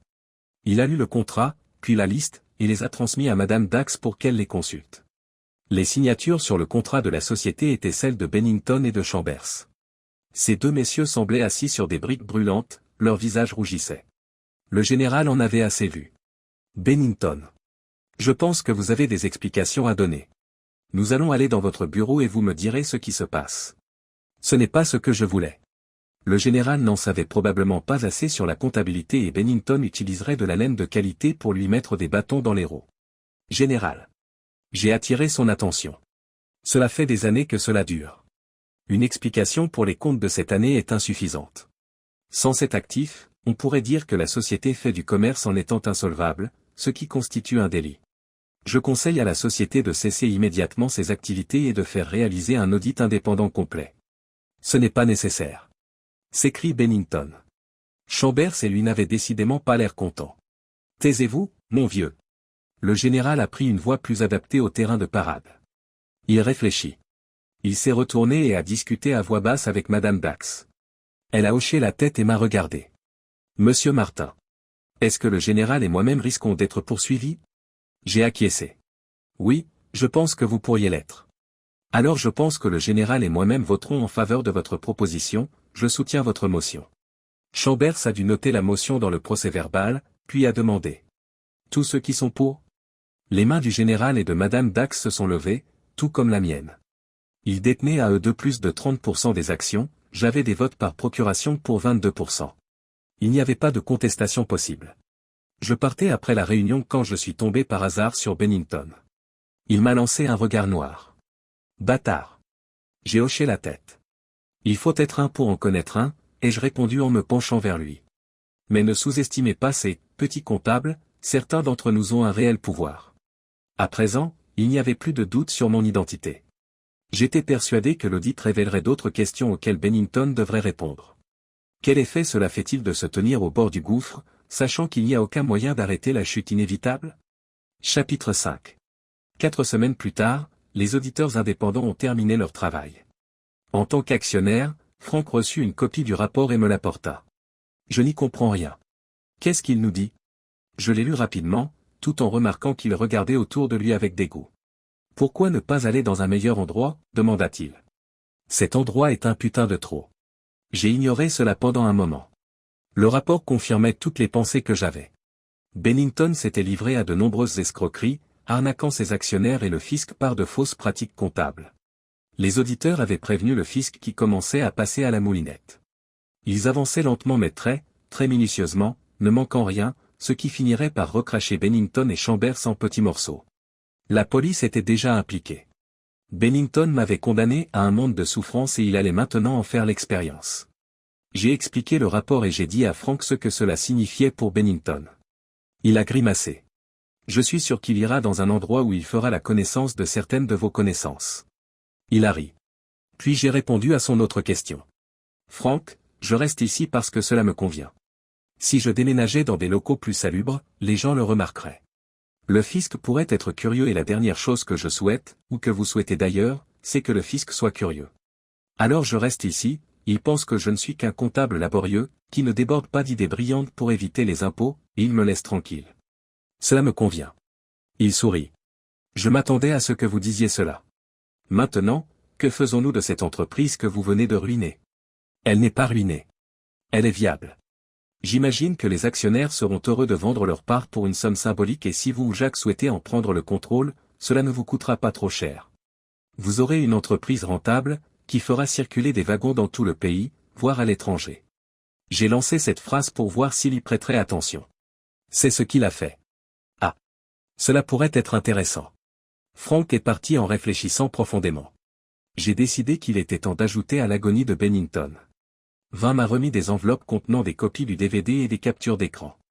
Il les a remises en main propre au domicile de Bennington, Asquin et Wellow. Il suffit de les glisser dans les boîtes aux lettres.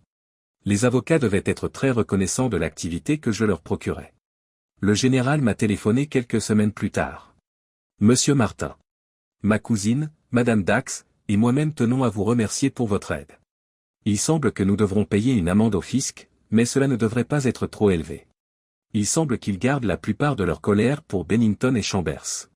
Pourriez-vous nous conseiller davantage sur ce que nous devrions faire de la société? Pour être honnête, aucun d'entre nous n'est intéressé par le maintien de nos liens. Général Stanley, je pense qu'avec mes principes, Monsieur Weston et Monsieur Hallam pourraient être persuadés de s'en charger. Mais avec la mauvaise publicité, il faudrait subventionner l'entreprise pendant un certain temps pour la remettre sur pied. Je comprends. Si vous pouviez leur parler pour nous, voir ce qu'ils disent. Les actions ne valent plus qu'une bouchée de pain, nous accepterons donc toute offre raisonnable. 20 s'avère très utile. L'homme semblait rester à l'écoute et quelques mois s'étaient écoulés avant qu'il n'appelle au bureau. Cette fois, il a accepté une tasse de café. Il m'a tendu 2 journaux. L'un était le Chelmsford Weekly News, dont la première page relatait les problèmes de l'ancienne entreprise locale Loin Dax Ltd et l'enquête du fisc. Sur une autre page, un article décrivait comment Madame Ida Bennington divorçait de son mari Walter. Il était fait mention de photos le montrant dans une étreinte intime avec une jeune femme. L'autre journal était le Soudan Standard. L'article portait sur le départ brutal de 2 cadres d'une entreprise manufacturière locale. Monsieur K.B. Askin et Monsieur Wellow. Tous 2 ont été licenciés pour avoir jeté le discrédit sur l'entreprise et s'être livrés à des activités indignes de leur statut. Le document mentionnait également qu'ils s'étaient récemment séparés de leurs épouses. J'ai remercié Vin pour sa prévenance. J'ai donc pris ma revanche et je me suis soudain senti à plat. Pendant que je m'efforçais d'obtenir ma vengeance, j'étais plutôt enthousiaste, excité même, alors que tout se mettait en place. Et maintenant? Je ne sais pas ce que je ressens. J'étais vide. Cela faisait 12 mois que j'avais insisté pour que Lily parte. L'année avait été occupée par mon travail normal, puis par mes activités extrascolaires. Je ne m'étais pas arrêté assez longtemps pour réfléchir à l'orientation de ma vie et à ce que j'allais faire. À une époque, c'était simple, je travaillerai jusqu'à ce que je décide que mes investissements à l'étranger sont suffisants, puis je prendrai ma retraite, pour que Lily et moi puissions déménager vers un meilleur climat et une vie plus facile et confortable. Bennington et ses acolytes avaient mis fin à ce rêve. Je ne pouvais pas envisager de trouver une autre femme pour partager ma vie. Une fois mordue, 2 fois timide, tels étaient les mots d'ordre. Toute femme dans ma vie, aussi aimante soit-elle, souffrirait d'un manque de confiance de ma part. Considérer ses actions avec méfiance éroderait toute relation, qui sombrerait dans la dispute et la méfiance. Privé de mes ambitions, j'ai fait ce que je savais faire de mieux et je me suis enterré dans le monde exigeant de la comptabilité. Le général m'a téléphoné pour me dire que Frank et Jacques avaient refusé d'acheter les actions. On dirait que nous sommes coincés avec eux. Il poursuit. Monsieur Martin. Vous avez dit que la société était viable si elle était gérée correctement. Je suis d'accord pour dire que c'est ce que j'ai dit. Eh bien, pourriez-vous envisager de la diriger pour nous? Je serais prêt à vous faire don d'action, pour vous motiver, et je suis sûr qu'il pourrait y avoir un bon salaire aussi. Général. Je suis flatté par votre offre, mais je dois vous dire que les comptables ne sont pas les personnes adéquates pour diriger des entreprises.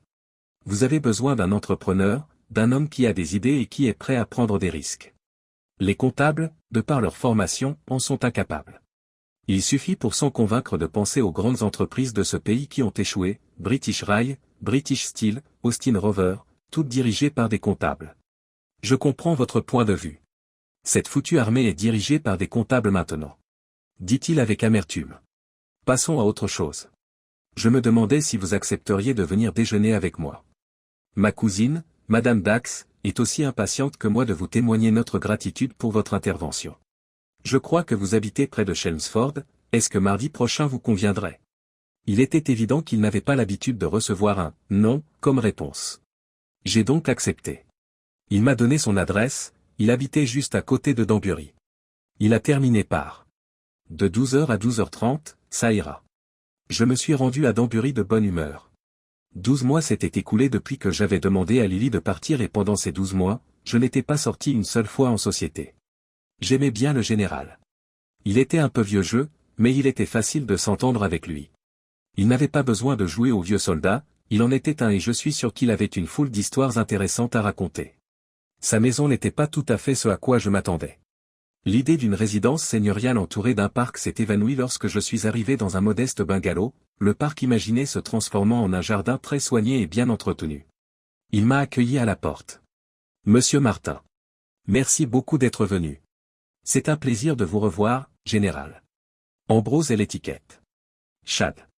Il a hoché la tête. Le diminutif de Charles, je présume. Il m'a invité à entrer et Madame Dax s'est levée pour me saluer. Elle m'a dit de l'appeler Terry. En fait, c'était Teresa. J'ai été Terry toute ma vie. Ambrose nous a apporté des boissons et s'est assis. Chad. Je parle pour nous deux quand je dis que vous nous avez rendu un grand service. Comme vous pouvez l'imaginer, j'ai hérité de ces actions. L'armée n'a pas trop besoin de comptables et je ne connais absolument rien à la gestion d'une entreprise. Le mari de Terry était le dernier des Dax à s'intéresser de près à l'entreprise. Lorsqu'il est mort, Bennington est apparu comme notre sauveur. Nous n'aurions jamais su ce qu'il faisait jusqu'à ce que l'entreprise s'effondre. Je soupçonne que cela nous aurait coûté bien plus qu'une simple amende au fisc. Je vous remercie. J'ai fait les bruits de non-engagement qui s'imposaient. Au cours du déjeuner, la conversation a été légère et amusante, jusqu'au moment où, en prenant un café, Ambrose m'a posé une question pointue. Pourquoi vous êtes-vous intéressé à notre entreprise? J'ai un peu tergiversé en disant que mes principes étaient toujours intéressés par une éventuelle adhésion. Il a secoué la tête, incrédule.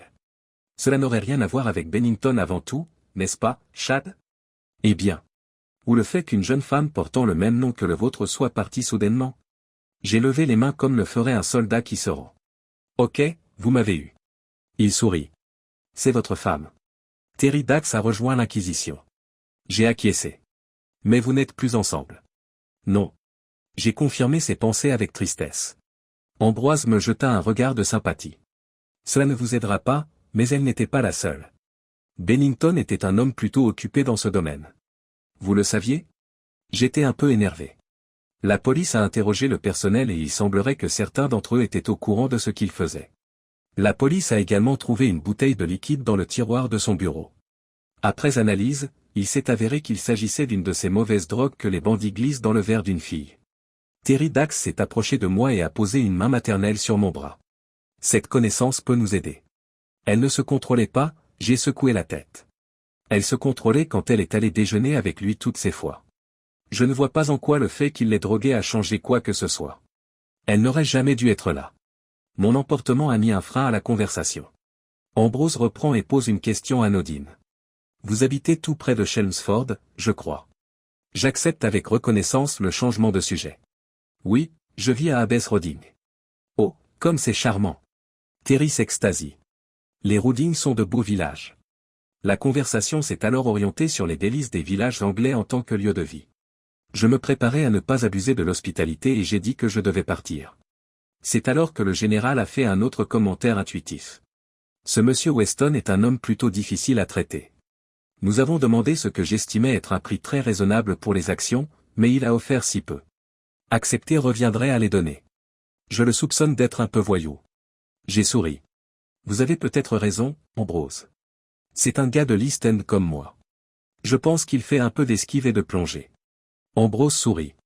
Je crois que c'est ce qu'on appelle être économe de la vérité. Peu importe. Nous en avions pas mal comme ça dans l'armée. Toujours accusés d'une chose ou d'une autre, mais tout de même de sacrés bons soldats. Ceux que l'on voulait avoir à ses côtés quand les choses devenaient difficiles. En rentrant chez moi, j'ai réfléchi à ce qu'Ambrose m'avait révélé. Bennington était donc un séducteur en série et Lily n'était qu'une de ses réussites. Ça ne changeait rien à ma décision. Si ces jeux étaient connus de tous au bureau, alors Lily aurait dû être prévenue. Elle l'a laissé l'emmener déjeuner pendant de nombreuses semaines. Elle aurait dû savoir quel était son but et elle a continué à le voir. Pour moi, cela signifiait qu'elle acceptait ce but. Chapitre 6. Apprendre que Bennington avait été condamné à une peine de 2 ans a été pour moi un anticlimax. Ce salaud allait purger sa peine dans une prison ouverte, car il n'était pas jugé dangereux. Il ne l'était pas pour la population en général, mais pour les femmes des autres hommes. C'était une autre histoire. Ce qui m'a remonté le moral, c'est que lors de son divorce, sa femme l'a effectivement emmené chez le nettoyeur. Lorsqu'il sortirait de prison, il serait sans abri, probablement sans le sou et ne retrouverait jamais un emploi au niveau qu'il avait atteint et dont il avait abusé par le passé.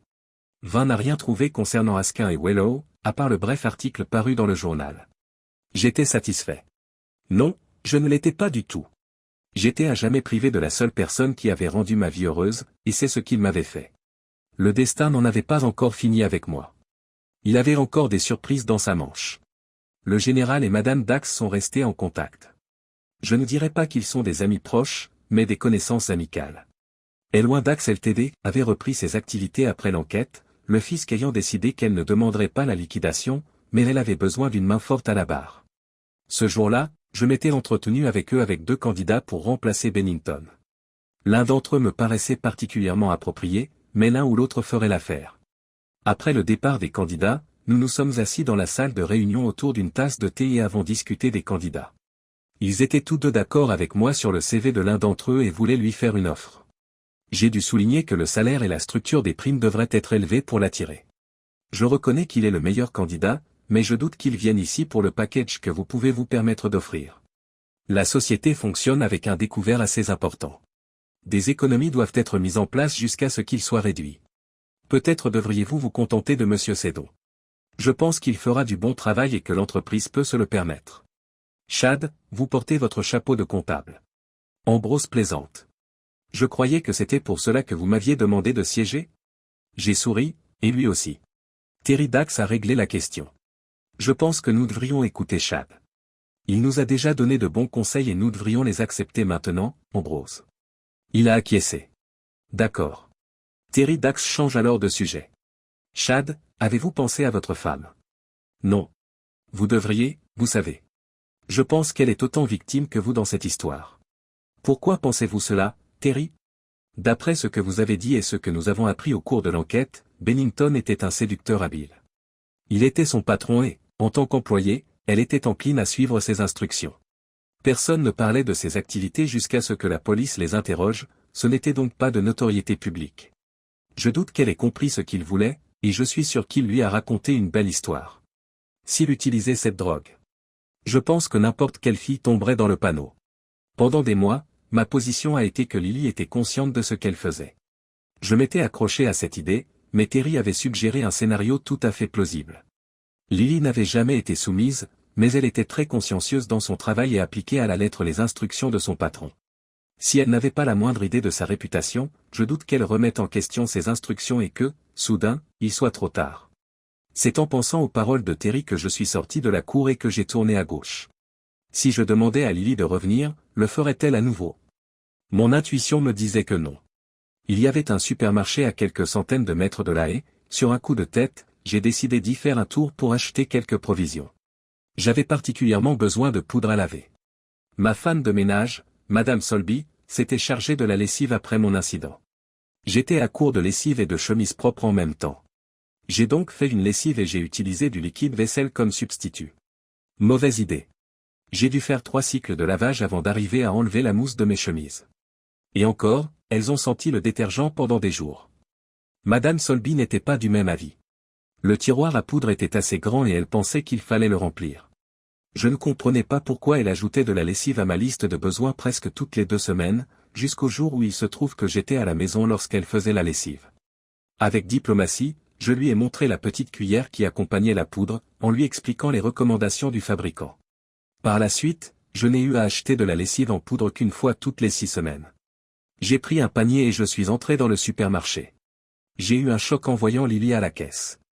J'ai cru que c'était Lily, mais elle portait un chapeau et un voile sur le visage. Ces satanés destins s'intéressaient-ils encore à moi? Me donnaient-ils un coup de pouce? J'ai fait mes courses aussi vite que j'ai pu et je suis allé à la même caisse que celle qu'elle avait utilisée. Elle était bien sûr partie depuis longtemps. J'ai discuté avec la caissière. La dame au voile, je crois que je l'ai reconnue. Oh oui. Madame Martin. Elle habite juste au coin de la rue, elle vient tous les jours. Pourquoi le voile? Je pense qu'elle a une maladie de peau. Je n'en suis pas tout à fait sûr, je ne suis là que depuis 4 semaines. Vous ne connaissez pas l'adresse? Non. Je sais que c'est à Tower Road, mais c'est tout. Je suis sorti de là avec 2 idées en tête. C'était une de ces batailles entre le cerveau et le cœur. Non, disait mon cerveau, elle n'est plus dans ta vie, souviens-toi de ce qu'elle a fait. Et puis la partie du cerveau qui gouverne la curiosité est intervenue. Quel problème de peau? Lily n'avait pas cela lorsqu'elle était avec moi, son teint était tout à fait sain. Puis mon cœur s'est rangé du côté de la curiosité, réitérant les paroles de Terry Dax. J'ai trouvé à Tower Road. C'était l'une de ces longues routes que l'on trouve partout à proximité du centre-ville.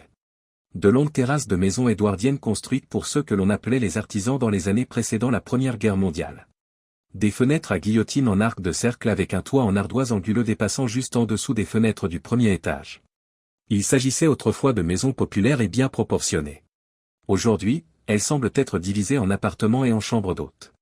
Le conseil municipal fournit des poubelles à roulettes pour les ordures, sans tenir compte du fait que les maisons mitoyennes n'ont pas d'autre endroit où déposer les poubelles que les jardins de devant.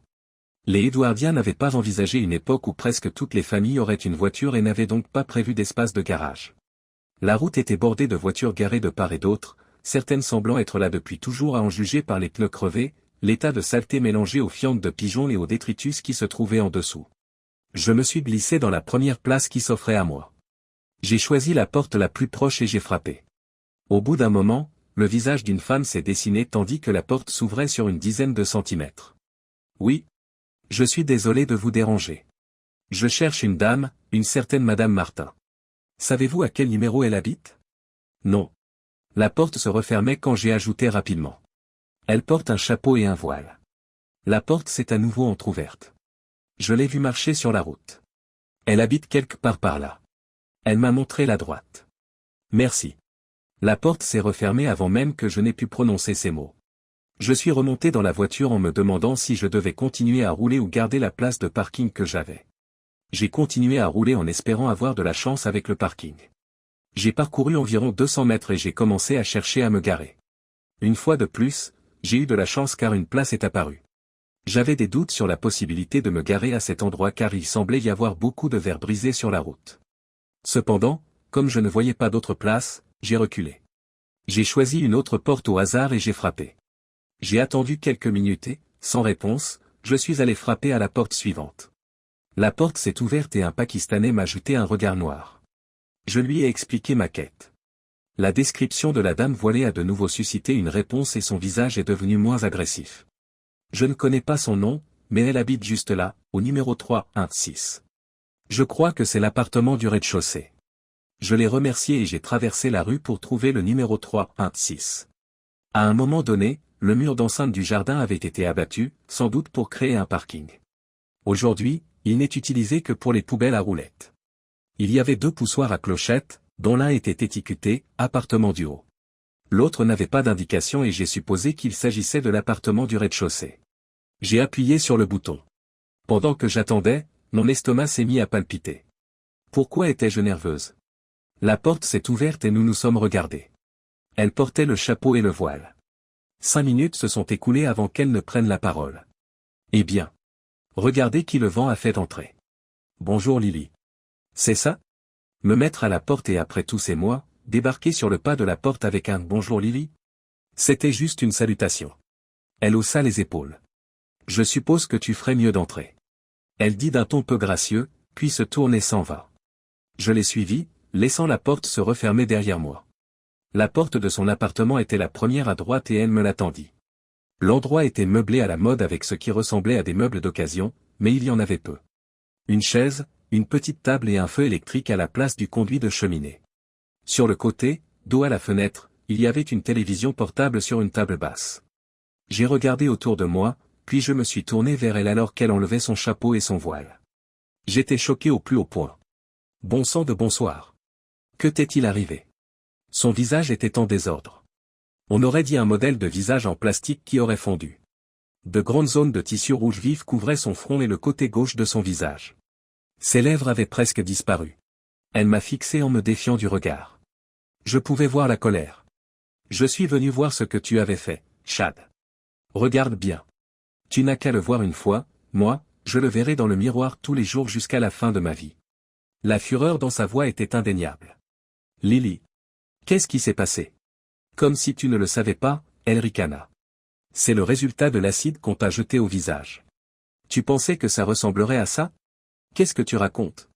Qu'est-ce que tu voulais dire quand tu as dit, comme si je ne savais pas? Le regard provocateur s'est un peu relâché. Ne faites pas l'innocent avec moi. Tu sais très bien de quoi je parle. Lily. Je n'en ai absolument aucune idée. Elle avait l'air peu sûre d'elle. L'homme qui a fait ça a dit, c'est une vengeance. Je pensais, supposer que c'était toi qui l'avais fait faire. Je secoue tristement la tête. Combien de temps avons-nous été ensemble, Lily? 6 ans, 3 mois et 17 jours. La réponse est venue si rapidement et avec tant d'assurance que j'en ai été choqué. N'as-tu pas appris à bien me connaître pendant ces 6 ans, 3 mois et, qu'est-ce que c'était? 17 jours. Crois-tu honnêtement que je ferais quelque chose, ou que je te ferais faire quelque chose comme ça? Quelque chose d'aussi haineux et plein de méchanceté. C'est ainsi que tu me voyais? Des larmes coulaient sous des paupières qui ne se fermaient plus correctement. Elle secoua la tête. Non, je ne pouvais pas. Mais il n'y a qu'une seule autre personne qui me détesterait autant que toi. Et qui était cette autre, Lily? C'était moi. Elle s'est écriée. Moi. Chapitre 7. C'était moi. Elle a crié. Moi. Son émotion était réelle. Non, Lily. Je ne t'ai pas détesté. J'ai détesté ce que tu as fait, mais pas toi, jamais toi. J'ai refermé l'espace qui nous séparait et je l'ai prise dans mes bras. Elle tremblait, des sanglots déchirant son corps. J'ai fouillé dans ma poche pour en sortir mon mouchoir, reconnaissant d'en avoir pris un propre dans le tiroir ce matin-là. Je le lui ai tendu, ce qui a provoqué une nouvelle crise de sanglots lorsqu'elle l'a pris. 10 minutes, ou peut-être 15, je ne sais pas, elle a semblé se ressaisir. Elle m'a rendu mon mouchoir. Pourquoi es-tu venu ici, Chad? Tu sais que tu ramènes tout le mal que tu as fait. Je t'ai vu au supermarché. Je n'étais pas sûr que ce soit vous, mais la fille à la caisse m'a dit que c'était une certaine Madame Martin et elle m'a aussi dit que vous habitiez à Hathaway Road. J'ai donc pensé appeler pour voir si c'était toi et si tu allais bien. Elle m'a regardé calmement et j'ai secoué la tête. Non, Lily. Honnêtement, je ne sais pas pourquoi je suis venu te voir. Une partie de moi disait non, ne remue pas le passé, l'autre disait va la voir. Même en traversant la route et en sonnant la cloche, j'étais toujours en conflit et mon estomac se nouait. Elle acquiesce. Oui, Chad. Cela ressemble plus à la vérité. Je suis désolé pour les larmes.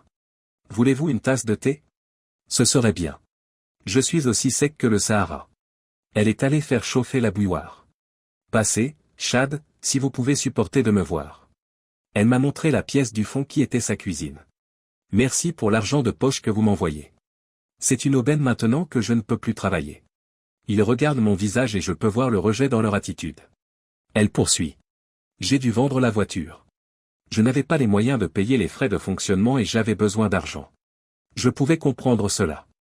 En attendant que la bouilloire se mette à bouillir, elle a pris de la crème pour la peau et s'est oint le visage. C'est quelque chose que l'hôpital a recommandé? Elle a secoué la tête en murmurant quelque chose. Je n'ai pas entendu ça. Qu'avez-vous dit?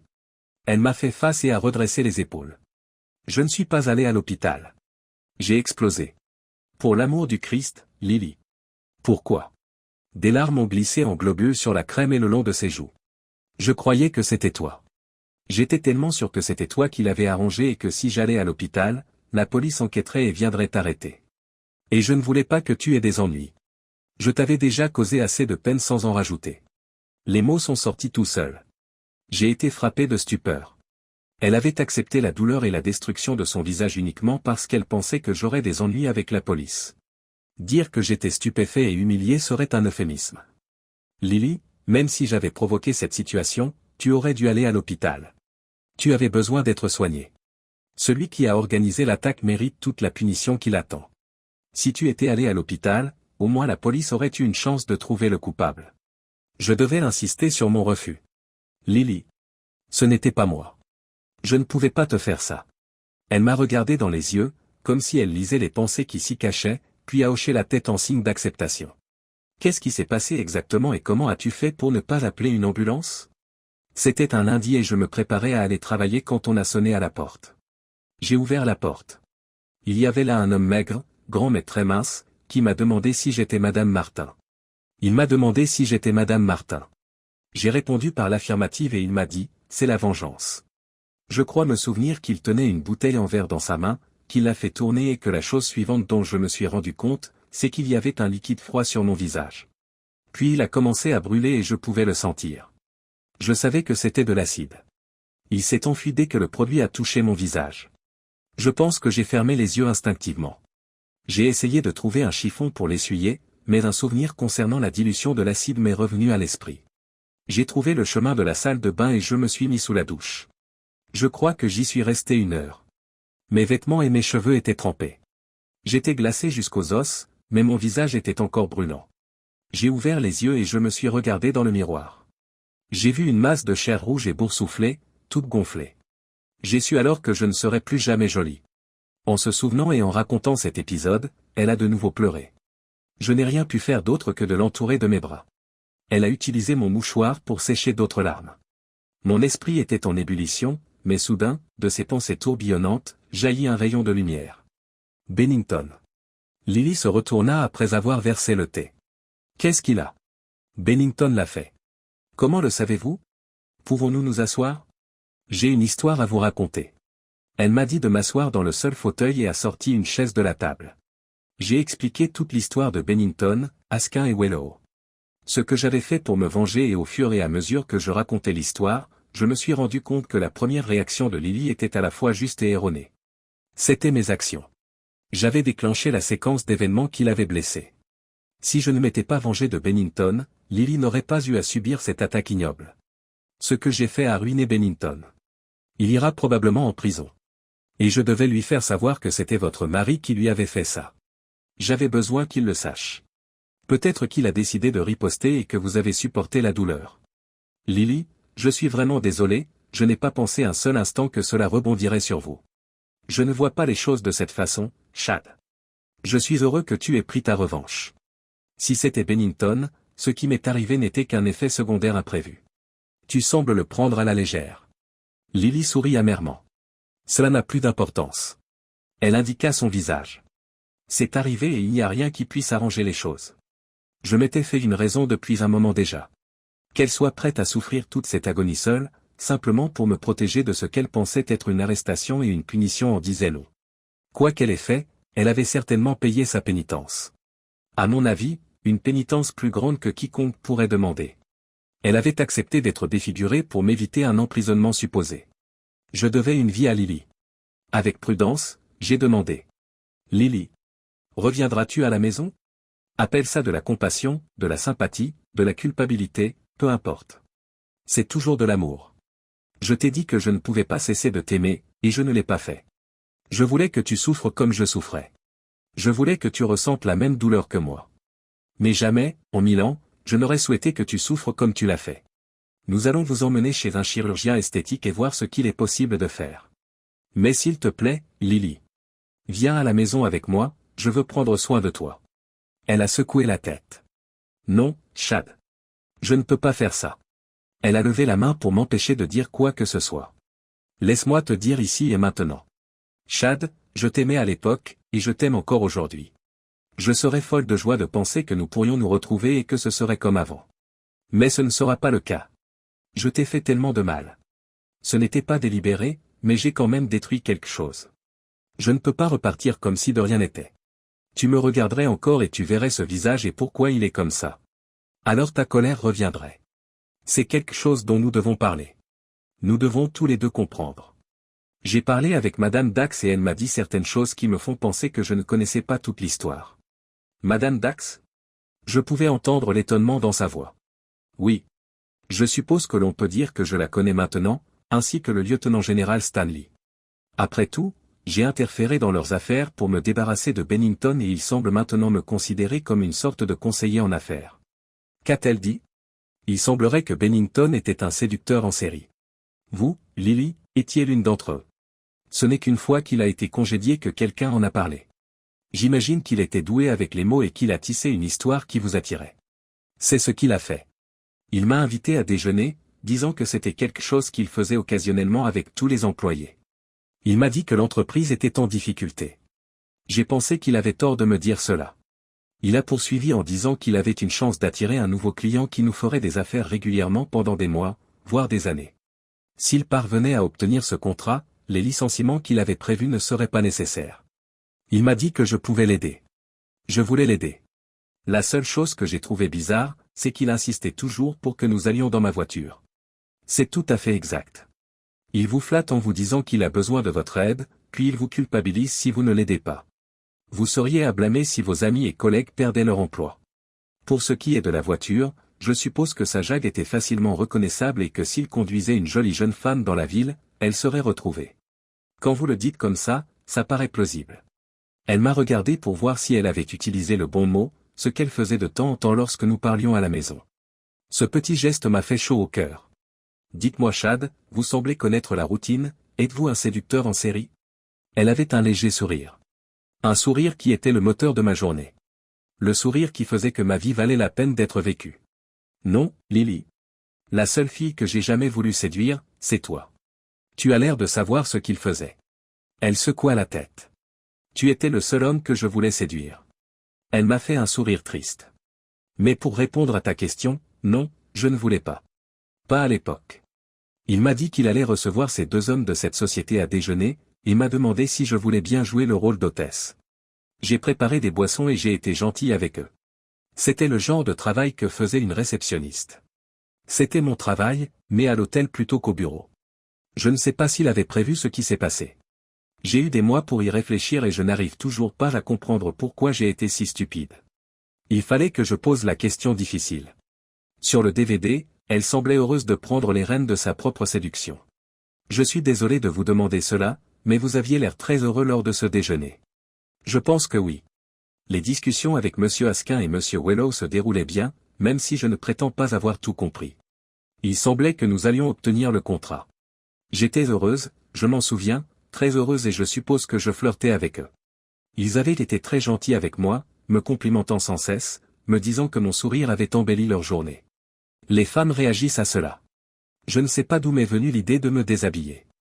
Je suppose que je l'ai fait pour leur dire que j'appréciais leur comportement et les rendre heureuses. Je n'ai pas pensé qu'elles y verraient un signe que j'étais prête à avoir des relations sexuelles avec elles. C'est vraiment stupide. Les femmes savent que si elles se déshabillent pour un homme, il sera excité, mais je n'y ai pas pensé, cela ne m'a jamais effleuré l'esprit. Je crois qu'il a planifié ce qui s'est passé. On m'a dit qu'il avait utilisé une drogue à plusieurs reprises. Probablement glissé dans votre boisson. Je soupçonne que votre euphorie, votre manque d'inhibition et votre cerveau embrouillé y sont pour quelque chose. Lily secoue la tête. Non, Chad. Je préparais les boissons. C'est pour ça que j'étais là. Pas toutes les boissons, Lily. Juste après le déjeuner. Il a versé les boissons. Je ne pense pas, Chad. C'était sur le DVD, Lily. Il a versé les boissons à cette occasion. Vous êtes sûr? Positive. Je ne m'en souviens pas, l'importance des possibilités lui a ouvert les yeux et la compréhension est arrivée avec elle. Le salaud! Elle a soudain crié. Depuis que je connais Lily, elle n'a jamais juré. Je voulais dissiper l'idée qu'elle avait pu aller dans une chambre avec lui à une autre occasion. C'était la seule fois. Oui. En y repensant, je crois qu'il y a eu une fois où il allait essayer. L'une des filles m'a dit après ce vendredi qu'il avait réservé une chambre quelques semaines auparavant. Je n'ai pas pu y aller car je remplaçais l'une des secrétaires qui était rentrée chez elle avec un malaise ce jour-là. C'est incroyable. J'aurais aimé que quelqu'un d'autre se sente mal ce vendredi-là. Le ton de Lily en me racontant cela était si naturel que j'ai douté qu'elle dise la vérité. Le fait de raconter à nouveau l'histoire l'a beaucoup émue et elle a pleuré à nouveau. Je suis allé la réconforter. Elle a marmonné des imprécations et traité Bennington de tous les noms. Je n'ai rien dit alors qu'elle prenait conscience de l'ampleur de ses manipulations. Soudain, elle m'a serré dans ses bras. Oh, Chad. Je suis vraiment, vraiment désolé. J'ai ressorti mon mouchoir trempé pour sécher ses larmes. J'ai levé son visage et l'ai embrassé. Ses lèvres n'étaient plus que de minces vestiges de celles qu'elle avait auparavant, mais je les ai embrassées. Lily était choquée. Comment peux-tu faire ça? Je suis laide et couverte de cicatrices. Tu es toujours la Lily dont je suis tombé amoureux. Oui, tu étais jolie, mais je suis tombé amoureux de la personne que tu étais, pas de ton apparence. Tu es toujours cette personne. Cette personne est belle et je l'aime toujours. Les larmes coulent encore sur son visage, en contradiction avec le sourire qu'elle arbore maintenant. Puis-je changer d'avis? Puis-je rentrer à la maison, s'il te plaît Chad? Je veux que tu rentres à la maison. Chapitre 8 et épilogue.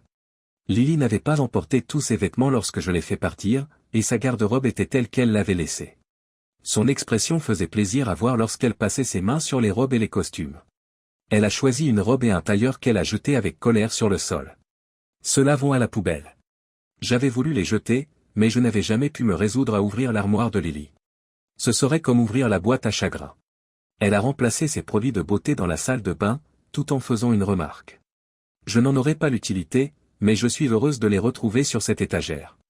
Elle s'arrêta soudain en sortant de la salle de bain. Chad. Tu préfères que je dorme dans la chambre d'amis?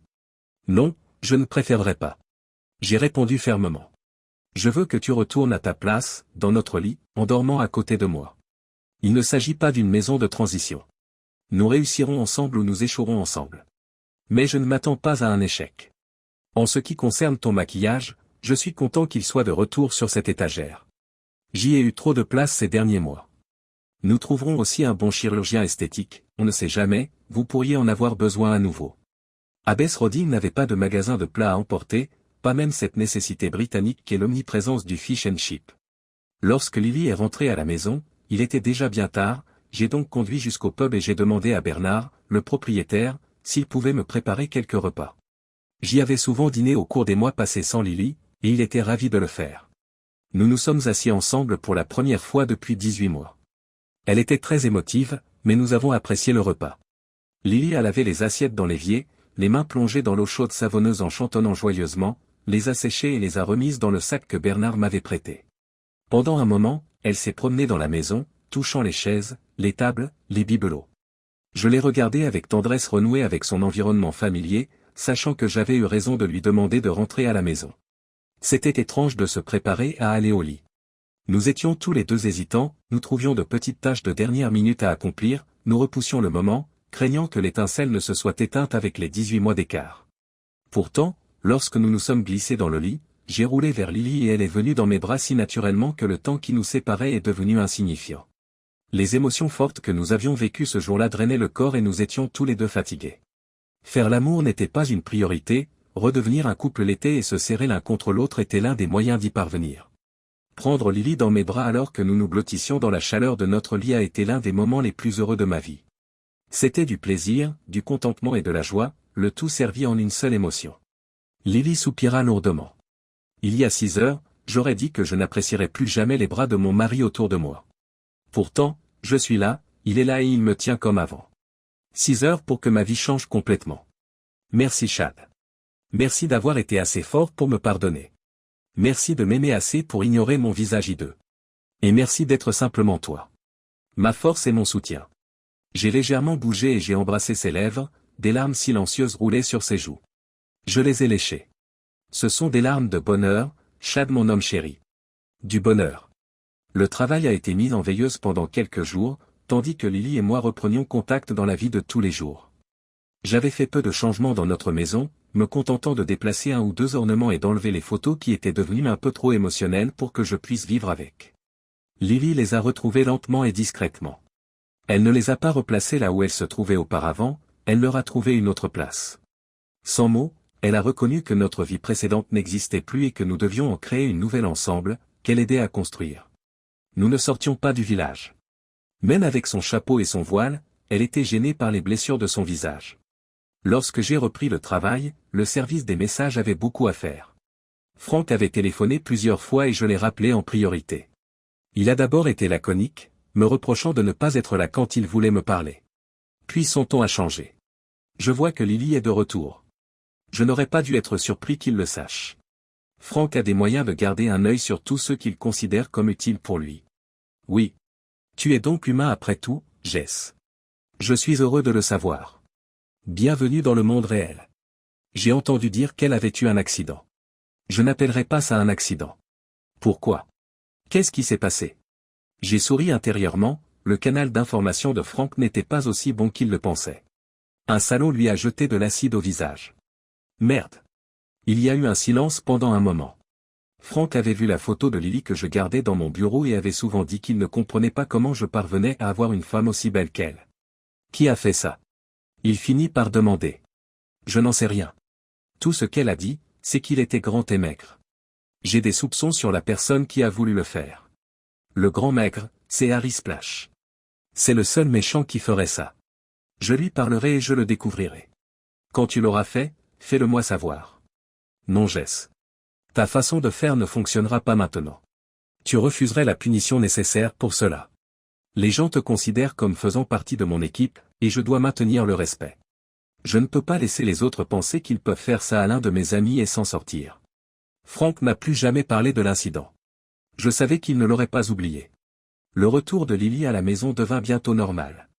À ma suggestion, elle me conduisait à la gare le matin et venait me chercher le soir. J'ai fait cela pour qu'elle ait la liberté d'utiliser la voiture pendant la journée, mais en dehors des courses, elle n'allait nulle part. Madame Solby ne venait plus qu'une fois par semaine, car Lily insistait pour faire toutes les tâches ménagères.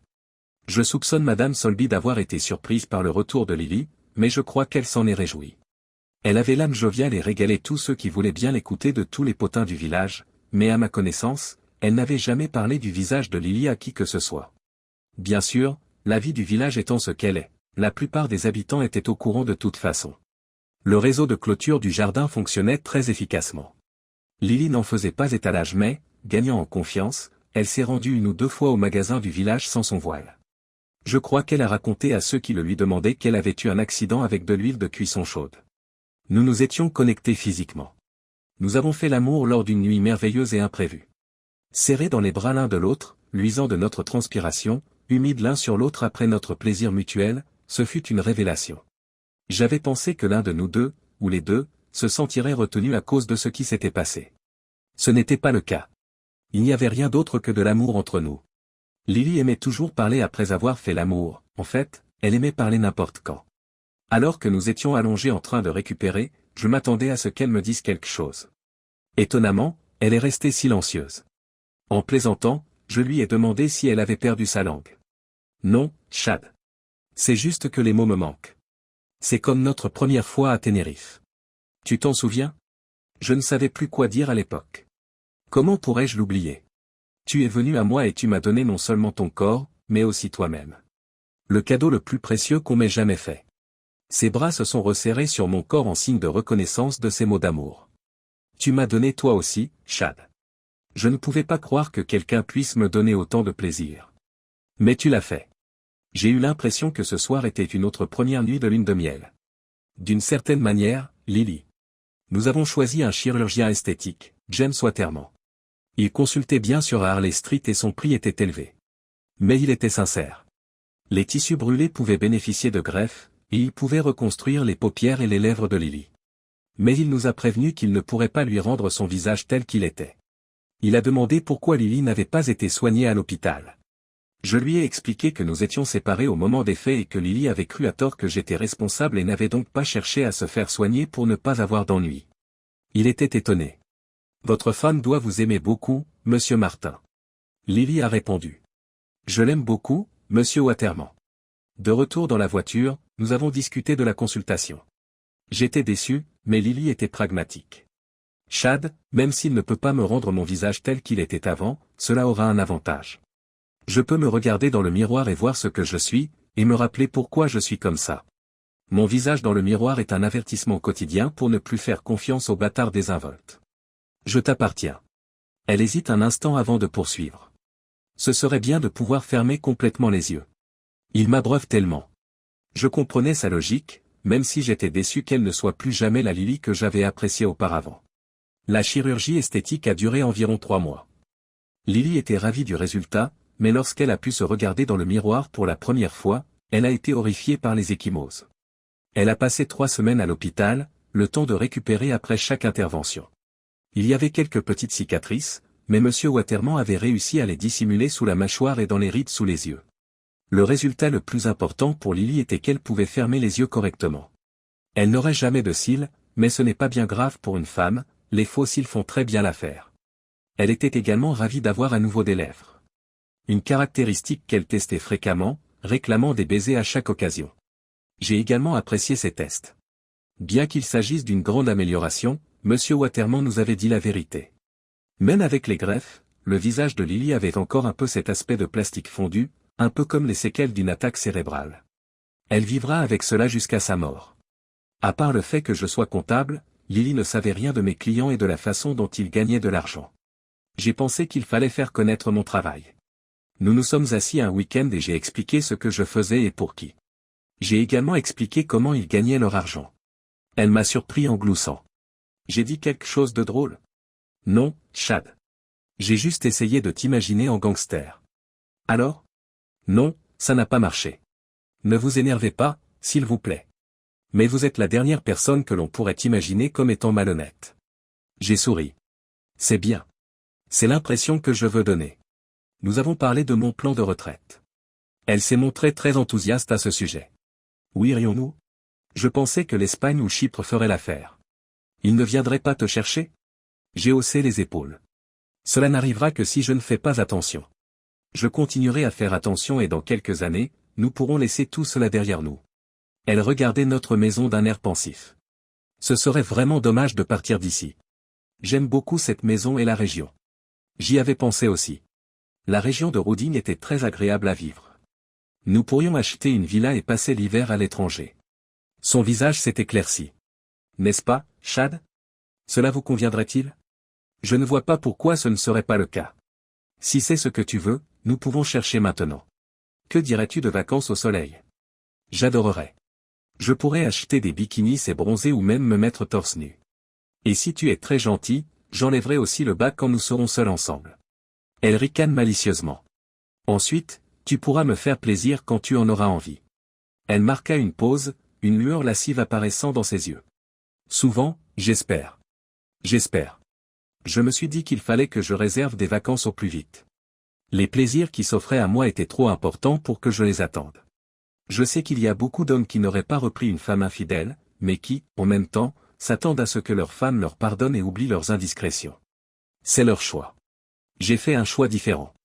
Lily a été stupide et s'est mise dans une situation qu'elle ne pouvait pas contrôler. J'ai lu suffisamment de choses, depuis que Terry Dax en a parlé, sur les effets de ces drogues dites du viol, pour savoir qu'elles affectent les gens différemment. Bennington était intelligent, il savait comment manipuler la victime qu'il avait choisie et savait exactement quand lui administrer la drogue. En conséquence, il a payé, Askin et Wello ont payé et j'ai payé pour ses actions. Mais c'est Lily qui a payé le plus. Il arrive un moment où l'ego et l'orgueil doivent être mis de côté et où la compassion, l'humanité et l'amour doivent guider nos décisions. Pas dans tous les cas, car chaque situation est différente. Ma femme vivra avec l'épreuve physique et mentale de sa déchéance jusqu'à la fin de ses jours. Certains diront que trompeur un jour, trompeur toujours, mais comme tous les aphorismes, ce n'est pas gravé dans le marbre. Un soir, la BBC a diffusé un reportage sur un certain Harold Attingham, dont le corps a été repêché dans la Tamise par la police fluviale. Selon la police, ses blessures avaient été infligées avant qu'il ne tombe à l'eau et semblaient résulter d'une attaque à l'acide. 2 mois plus tard, un reportage diffusé au journal télévisé du soir me rappela une fois de plus ma conversation avec Frank. Il semblerait qu'un détenu de la prison ouverte de Sudbury ait été attaqué. Le coupable avait utilisé un couteau de table ordinaire, volé dans les cuisines et grossièrement aiguisé, pour scier le visage et le cou de la victime. Les blessures ne mettaient pas en danger la vie de la victime, mais elle en garderait d'horribles séquelles à vie.